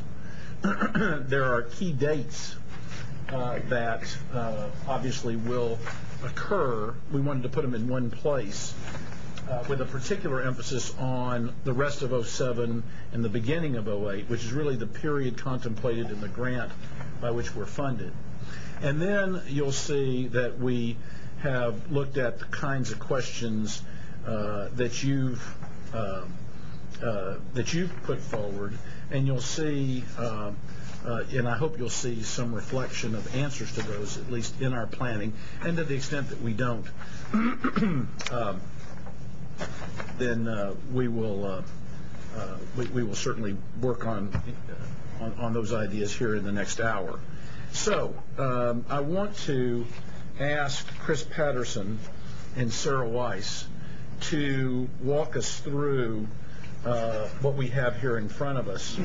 I'd like for them to go into a little bit more detail than I did under each of these capital letters and these main topics.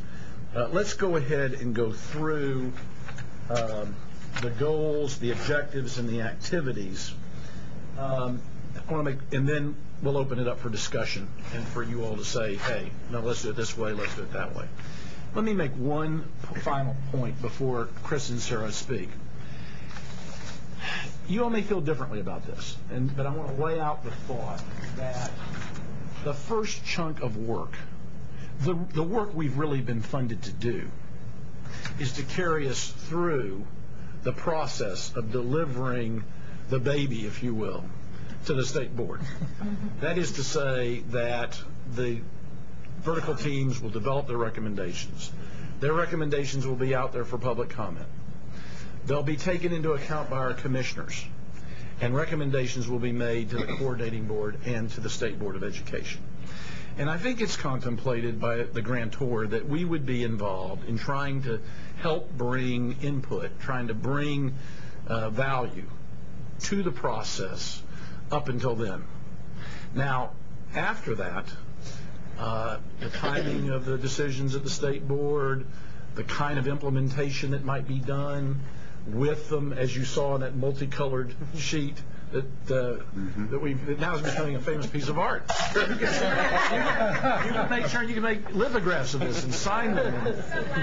Laminate it. Of course, now she's already got a new piece of art out. So, she's just one step ahead of us. Anyway, there's a lot of work that'll be done in 08 and beyond. I want to try to encourage us to focus the mind. What was that? Focus the mind? What's our big... Habits of mind. Habits of mind. One of the nice habits of mind is to focus on the work at hand. And the work at hand here is to get us to that point. There's a lot of interest in, well, what happens then? What happens to the materials? What happens to the curriculum? What happens to the professional development? These are all hugely important issues and will be in Texas. They're just not our work right now. So I want to try to encourage us to think about how we can spend the rest of 07 up until the recommendations doing the best we can for the grantor. Now, if the grantor wants us to continue, or some of us to continue, or somebody else to continue, or others in Texas will be involved in continuing, and they will, then we all can contribute as we will. But I want to sort of throw that out as kind of a disciplining notion for you as we go through this. Chris, Sarah, why don't you walk us more through the recommendations you've got, and then we'll get into a nice discussion of it. Thanks. I'm Chris, and I'll start by just quoting you some sections from the grant that very specifically guide you as to what the goals of your work should be and what your required activities should be in the first year. Sarah is here to answer the tough technical questions, and so please feel free to stop me at any point in time and throw out questions at Sarah, very tough questions. The first goal of the Commission is to provide a forum for public discussion and about college readiness. The second goal is to engage stakeholder groups, and the grant specifically mentions groups, so it does not exclude other groups, and the specific groups mentioned are business, philanthropy, and local government. And in this forum, to allow stakeholders to express their views and contribute toward the work of college readiness. The last three goals mentioned in the grant is the third is to gather public and expert views on the development of college-ready standards, and I think I'd like you to particularly pay attention to these last words and other issues related to college readiness, and these may include professional development, instructional resources, teacher quality, and teacher preparation, and those things are specifically mentioned in the grant. To provide feedback and support to the vertical teams, and lastly, to enhance public awareness of the recommendations forwarded by the vertical teams. During the first year objectives are first to conduct a minimum of 5 meetings before October 2007, with at least 3 held outside of Austin. So your charge, therefore, is to go out and to speak throughout Texas or to conduct hearings. To date, I'd like to remind you, you've had 2 meetings, both in Austin, April 23rd and today. We have proposed some additional meeting sites and leave to you for your consideration. We suggest Houston, Dallas, Edinburgh, Rio Grande Valley, San Antonio, El Paso, and Tyler for the dates between May 22nd and September 1st. These meetings have to be conducted and concluded before September 1st because in September the Commission is charged to produce a report on the public input and your recommendations for creating professional development, in defining college readiness, aligning curriculum standards, making recommendations for creating professional development and instructional resources. Wait a minute. How many locations did you say, ma'am? We have suggested. You have suggested. That's right. We all have. Okay. Yes, but that's just for your consideration. Okay. And we just took what we did is looked at the major areas and metropolitan and rural areas in geographic sections of the state. Isn't there a way, I remember when we were on the tax commission, we kind of pulled people together by region and central locations like Amarillo for West Texas or Lubbock or those kinds of things.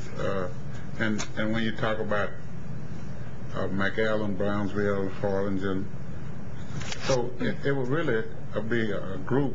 And even Houston is a region by itself. Mm-hmm. I think if you call it more of a region and expand beyond just the major metropolitan area, I think it would send the right message out to the broader community.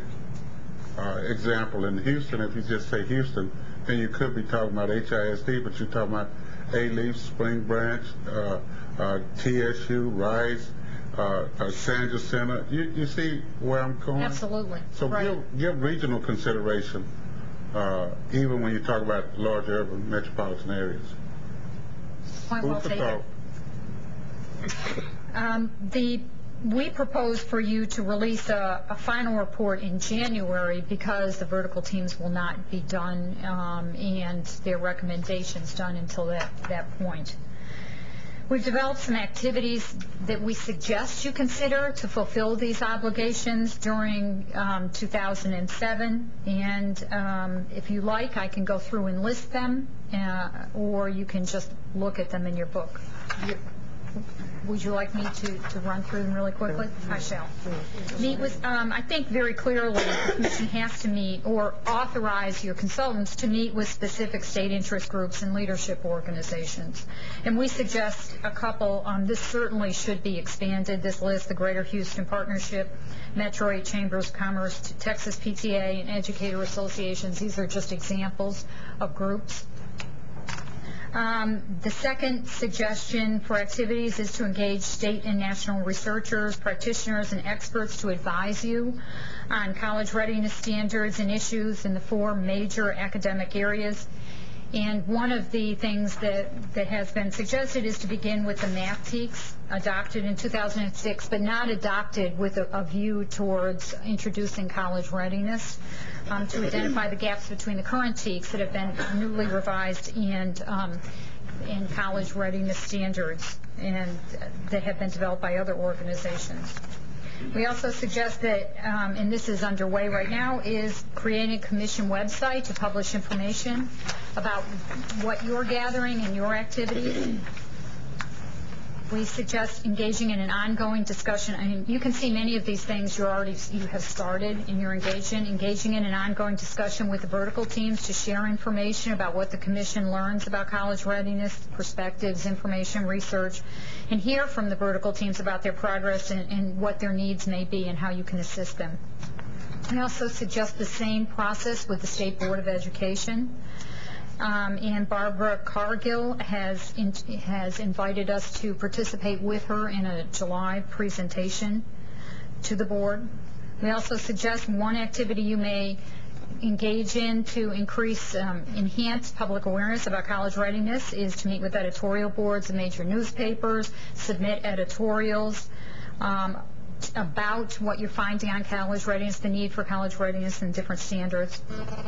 Meeting with leadership of community colleges and universities to facilitate support for and a definition of college readiness standard in June and July. Coordinating an expert review of the college readiness standards and recommended changes that are produced by the vertical teams to assist their work and vertical teams and assist the work of the State Board of Ed. Present your preliminary report to the vertical teams and the State Board of Education in September. And lastly, to research other state rules for standards adoptions and to provide a report of recommendations to the State Board of Education by December 2007.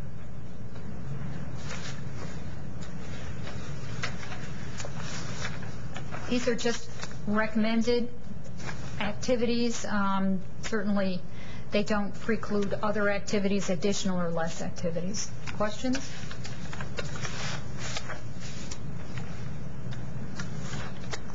We also have key dates to help facilitate your planning, and at the end, we've included and categorized the comments, questions, and requests that you made at the end of the first meeting that helped us develop these recommendations for activities. Robin? Katie has been called away on a phone call. So I wonder, Commissioner Neely, Commissioner Freitas, one of you mind facilitating this conversation? Okay. Would that be okay? Sure. I guess, Chris, what you're looking to see if we need to add anything to the activities and/or the dates, if there's any more things you wish to do, if those are acceptable. Those are pretty tall orders, but I think that from our original meeting we all agreed that's what we're all about. Are you all okay with the? Yes, sir. I've just got a comment. I wonder if it would be advantageous to have on the website an opportunity for people at large to provide comment about what we're doing, because if we publish something, we say, well, we're doing this, they may want to have say, well, have you considered this, or have you considered I would imagine some kind there'd of be a input? contact us bar on there, correct, Robin? Wouldn't we have a contact us bar? We can do that. Okay. Good idea. Give some more ideas. I thought she was coming to the microphone. Okay. You could have just said it from there. We'll so noted, if we'll note, Robin, to add, make sure there's an opportunity for two-way dialogue and people to contact us and offer ideas, and they may just want to find out when the meetings are and make sure those are posted. Exactly. And okay, so we're all okay then with the activities to consider and adding that on our website. Make sure there's an opportunity for input. How about the dates? But those are kind of driven by statute, actually. I have a question. Okay. One of the suggestions is meet with editorial boards of major newspapers and submit editorials to raise awareness of and support for college readiness. I'm imagining that there are parameters and that it's a matter of being factual about the work of the commission, not expressing personal viewpoints, and I can imagine all those places where I would be very tempted to slip over, but we'll need to be mindful of representing the whole rather than my take on something. It's pretty... Yeah, Aaron? There's always both sides of that, of whether you want to have official sort of commission editorials versus some of the people on the commission might want to write their own just to start discussion. And if you require official commission editorials, we'll never produce any. Yeah. In the spirit of what Mr. Giles asked earlier regarding what are we going to get, I like the question about what are we going to do. So I would suggest that regarding the activities, that we start to categorize them similar to what they did in Part E, and also start to prioritize and then align those with dates so that we have clear action plan and expectations for our meetings. We could have Sharon do us another color-coded chart. Well, it'd be so nice just to have everything, who, what, when. I wouldn't ask Dr. Jackson to do that. We're going to ask staff to do that. To have it on one piece of paper would be ideal if you like just a quick glance. That makes sense. Staff, I know you're getting these comments down, okay? We are. Good point. Excellent. Other suggestions for additional activities or enhancing any of these activities or any that you just, you don't think we should do that? Chris may have some. Yeah, Chris? Yeah, I'd like to suggest that you may, first of all, address the need to conduct a minimum of 5 meetings, and we have a suggestion about creating regional meetings, which sounds as if it makes a lot of sense and that you would agree with. It might be good for you to discuss who would be involved in the commission in this meeting. Would these be all a full commission meeting where you all would meet 6 times between now and September 1st, or would you like to have a smaller task force of the commission meet to conduct these meetings? I think that I suggest that would be a good thing to discuss. Well, it would appear to me that mainly if you invite the committee as a whole, probably nobody at the table will be able to make every meeting. So the key would be getting a certain number to make the meeting. Therefore, I think people look at their schedules to see who could and who couldn't. The other piece that's critical, I think, is that for those that are from the region, like Woody and El Paso, as an example, Abbott and Dallas, Linda and Dallas, those that are from the region, they should be the first to make sure that they can try to make those meetings, because they can stand in front of the commissioners and make sure they get the rocks first. Just joking. But I do think local representation related to this board is critical, that we all try to make the meeting in our respective areas. And we only have to have 3 more meetings before October, correct? Let's have a minimum of 5. Correct? That's correct. But if we're going to, we thought that if you're going to regional meetings, you'll have to do perhaps 5. Well, could we do something like perhaps have a meeting, let's say, down in the valley? Yeah. And then those individuals who can't make that have a sub-site, like maybe here in Austin, where we could come here and perhaps connect with them via the web or something like that? with technology. Teleconferencing. What are the, may I ask a question? Shirley, it's Barbara. Oh, yeah. The English language arts teams have been meeting by satellite or something. What is that? Do you know? Yeah. We have the technology to do that. Okay. Video conferencing with TTN, or we can communicate with school districts all the time, and not everyone coming to once. Raymond and I were talking, and certainly it seems there's quite a strong representation here from El Paso, and since they have one of the finest collaboratives in the state and the nation, and the longest running, we really think one of our meetings should be there. You might just want to see that for yourself. And I know Richard would love to do some show and tell, but honestly, it's just remarkable. And I think, Chris, you want us to go ahead and perhaps select? Yes, please. We had also suggested Dr. Duran San Antonio, because it's fairly close and they're doing so many neat things there. And we're kicking off the San Antonio P16 next Friday. You know, I thought that might be really neat. And then just flippantly, we're thinking, how about we'd love to come to your neck of the woods, Dallas. We'll host you. Well, and we thought there would be easy in and easy out airport-wise, and just trying to make it easy access for you. Do those sites sound okay for everyone? The only thing you're really missing is Lubbock, or that region of the state. You picked up Tyler in the east instead of Lubbock. Well, I think it's a start. So it's a start. And Jody and I both went through the experience on the Tax Reform Commission. I think that's what he was relating to. Yeah. And we invited all the commissioners, but it became a self-selective process. Probably averaged 8 to 10. Yeah. And you always made sure staff did that we had at least eight people there. But the real purpose is the public input. I mean, that's really what you're looking for.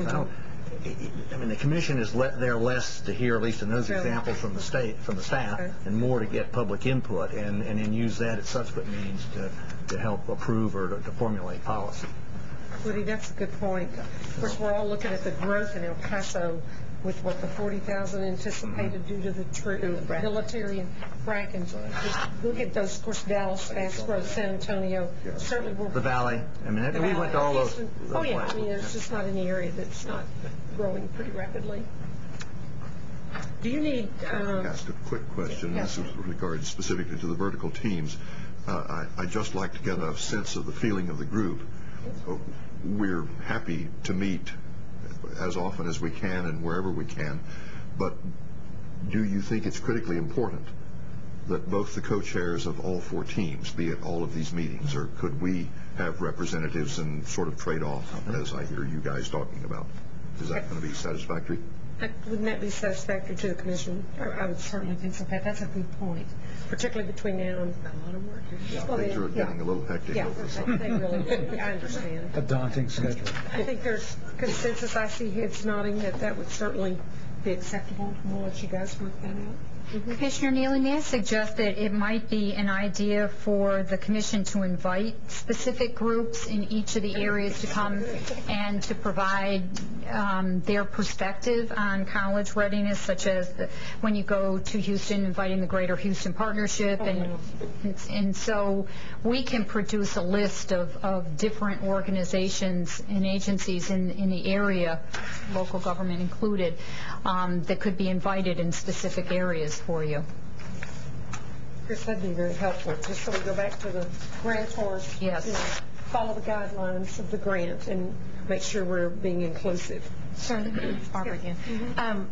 I know there's been talk of a June meeting, but I know a lot of us have our summer plans, et cetera, et cetera. Is there a way that we could be sent several date options and kind of just see who among the commission can attend at what time in what city to make sure we have a quorum, instead of just being sent a specific date, but maybe have a few choices? Or I don't know how the commission feels about that, but I know a lot of people have their summer packed, and I heard mention of a June meeting. I'm not sure if that's been decided. This has not been mentioned to date, but the chair had talked about convening a June 19th meeting, if that was amenable to all of you to finalize the planning for 2007. It's a holiday. Where?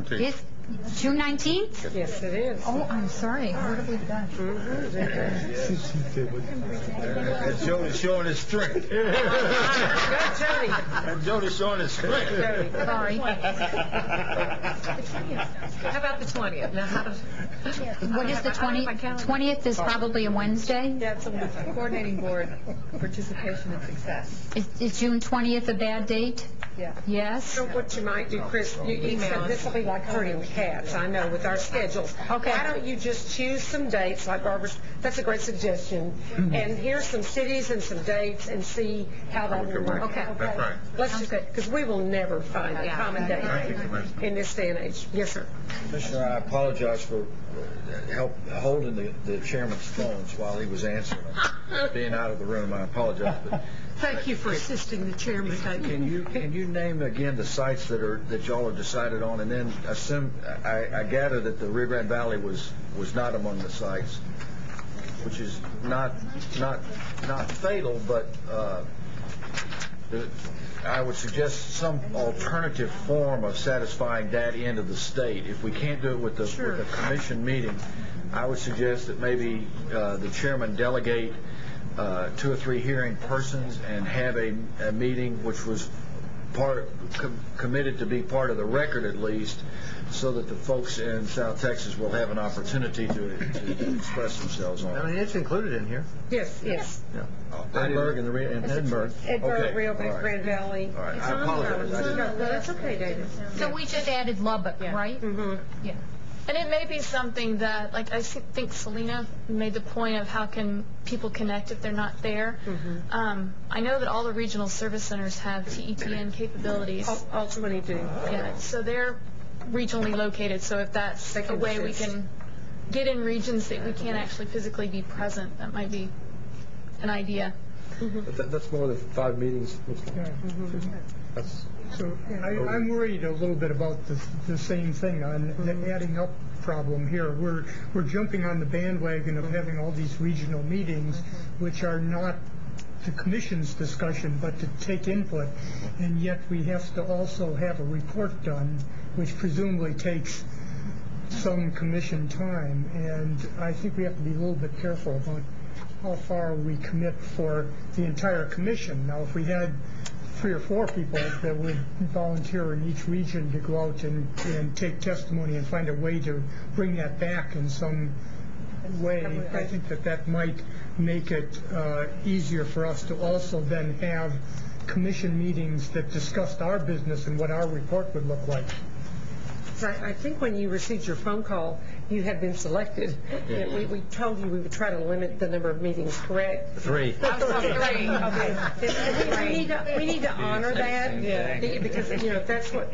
Again, I think we need to honor that, and then we'll work with staff and make sure every region is represented. We do that, but it doesn't have to be the whole commission. We need to stick to our. I just wonder if we wouldn't best be served by adopting a policy that says we're going to use 3 primary sites, and then there will be satellite opportunities as well, and that we do that as a policy matter for the commission, so that we don't have anybody coming back later saying that it wasn't according to Hoyle. I just assume we just said 3 members at the discretion of the chairman, 3 members of the commission with staff by the Region Education Service Center, have an opportunity to take testimony and prepare a report and submit it to the rest of the commission, and then we stick to the San Antonio, Dallas, and highlight the easy in out places. Right.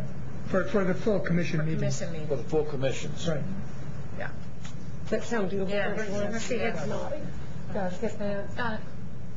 We're glad you came back in the room, David. I apologize. I missed it, except that I don't get to hold a BlackBerry that That we need to be sensitive to your time and the original commitment, 3 meetings, and that we're still going to try to host regional site meetings. Staff, we'll ask you to propose a calendar to everyone as soon as you can, and you know how that goes. You just go with consensus and try to get as many to attend the meetings as we can. That work? Yes. Okay.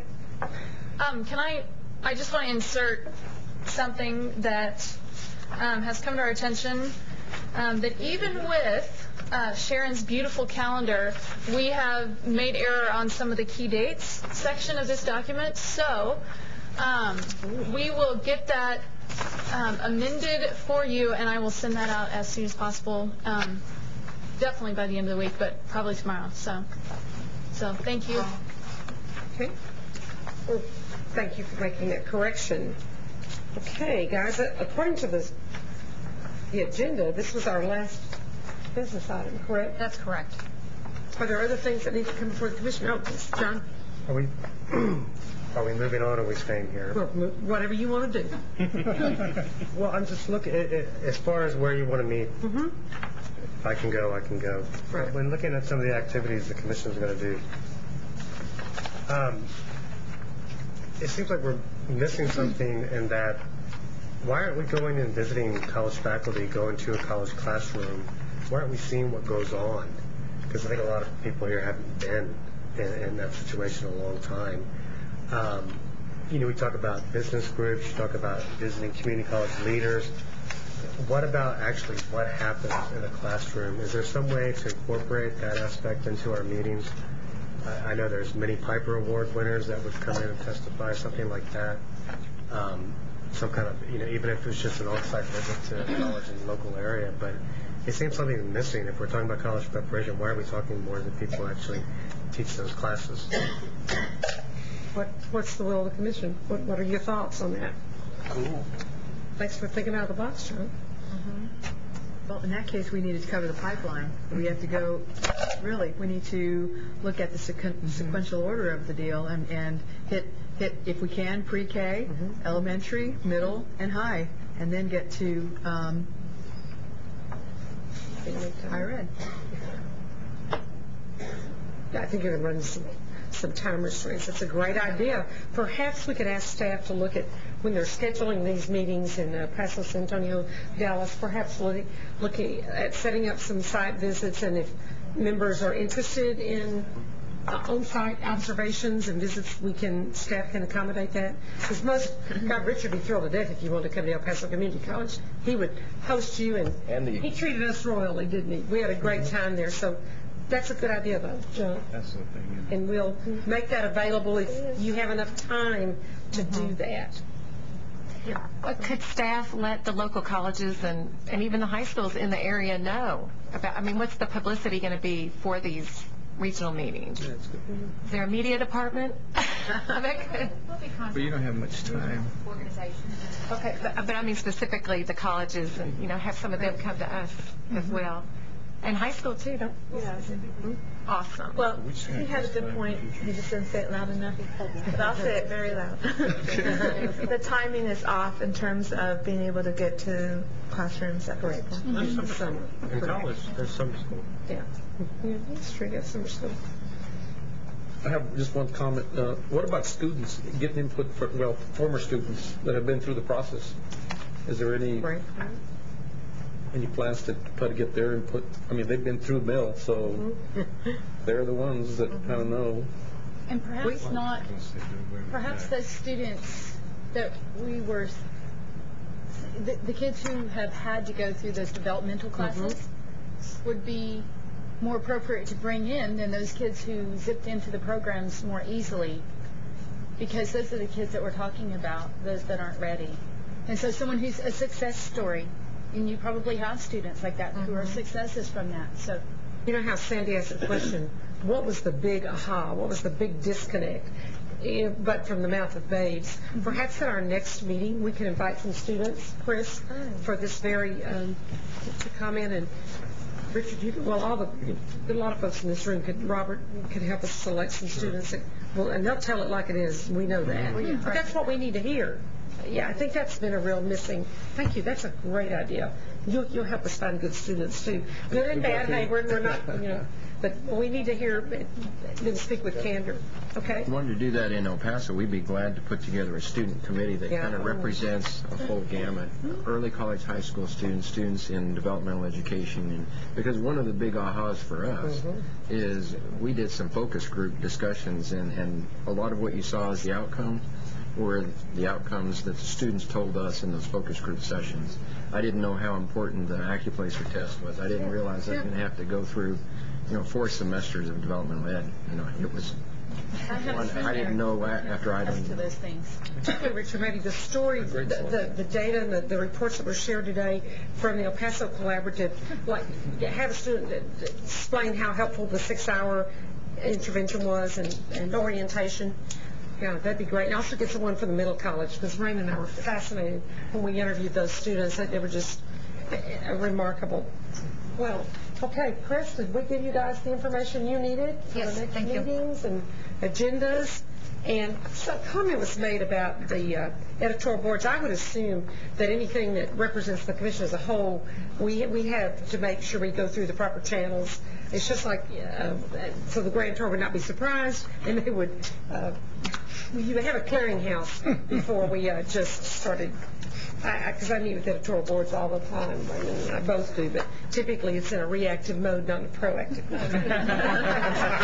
Explain something to them. So I think we probably do. I think you were right, Linda. There needs to be some guidelines.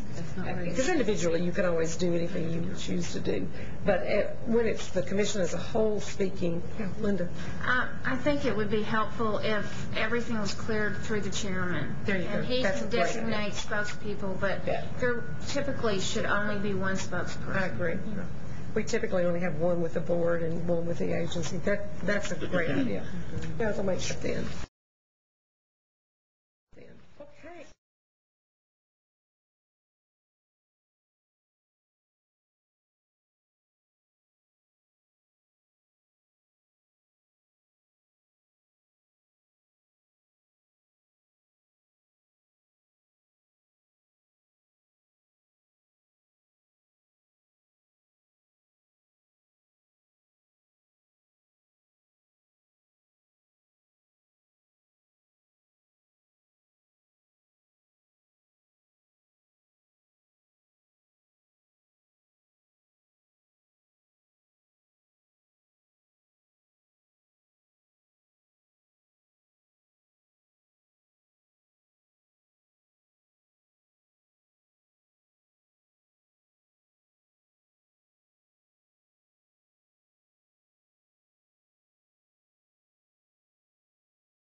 there, or maybe just a room where teachers can go and dialogue and things of that nature. And I know that you all go to different professional meetings and do talks and things like that. So if I had to nominate anybody, you don't have to do that, but I think that would be an opportunity for them to come to us.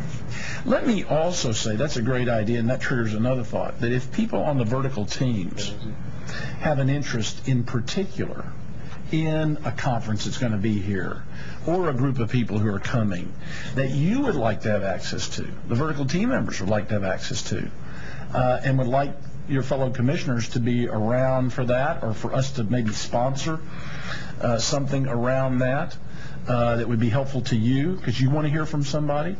That's part of why we're here, working together.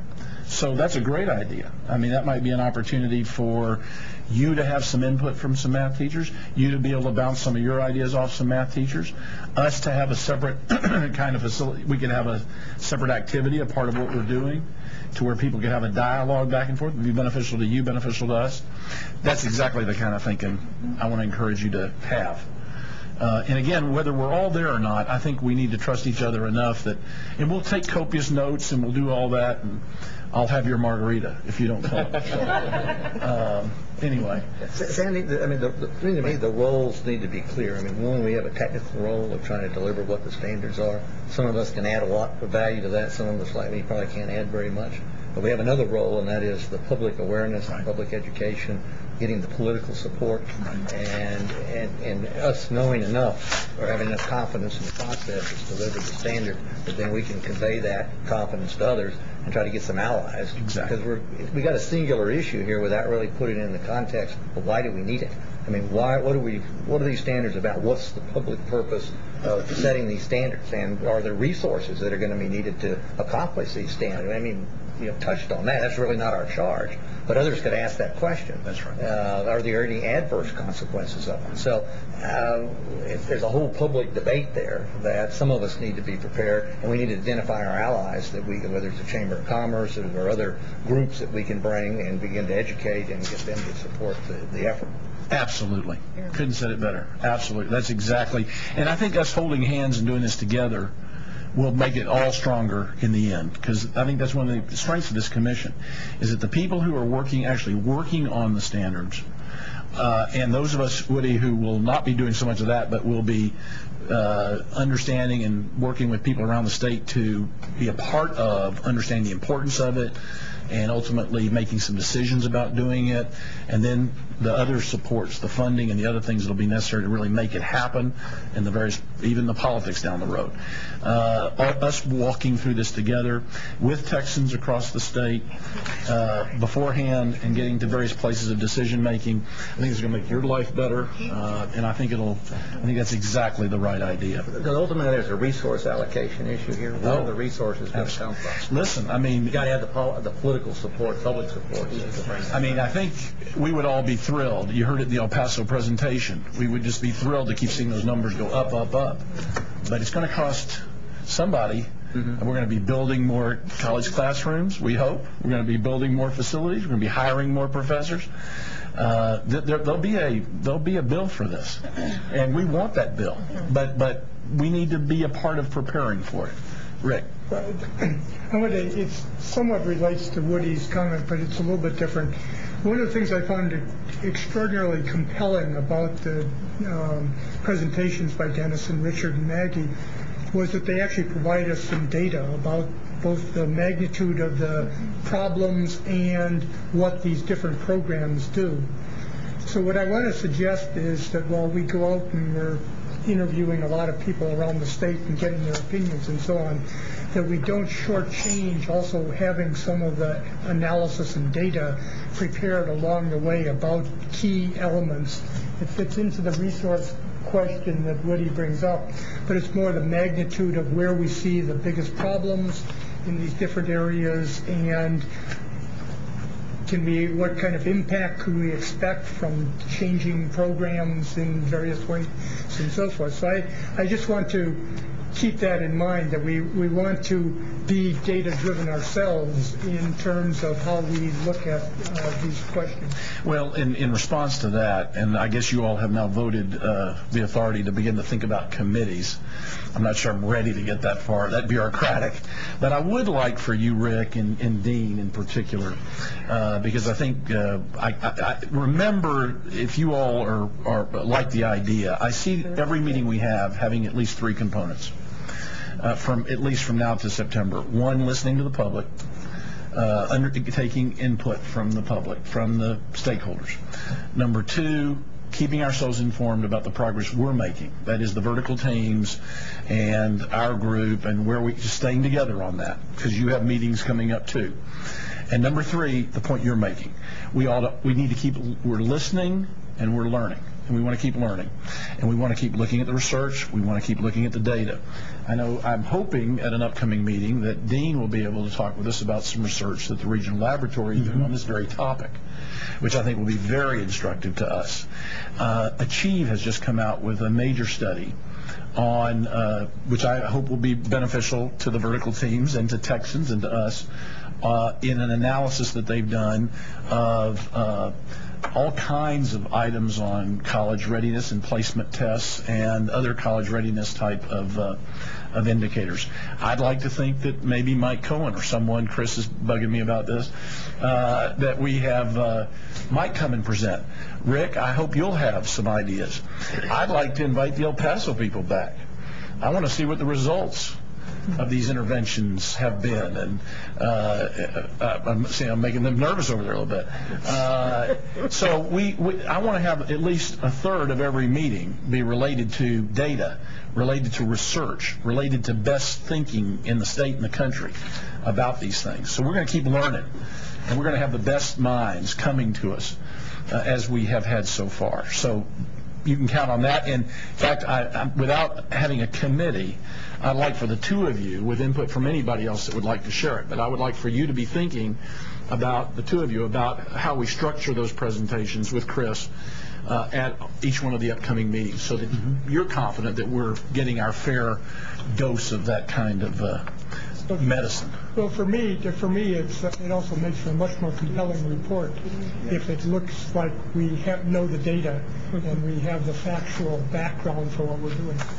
We absolutely agree. And when we talk about, I want to make sure that when we talk about research, when we talk about data, we're also talking about benchmarking evidence too.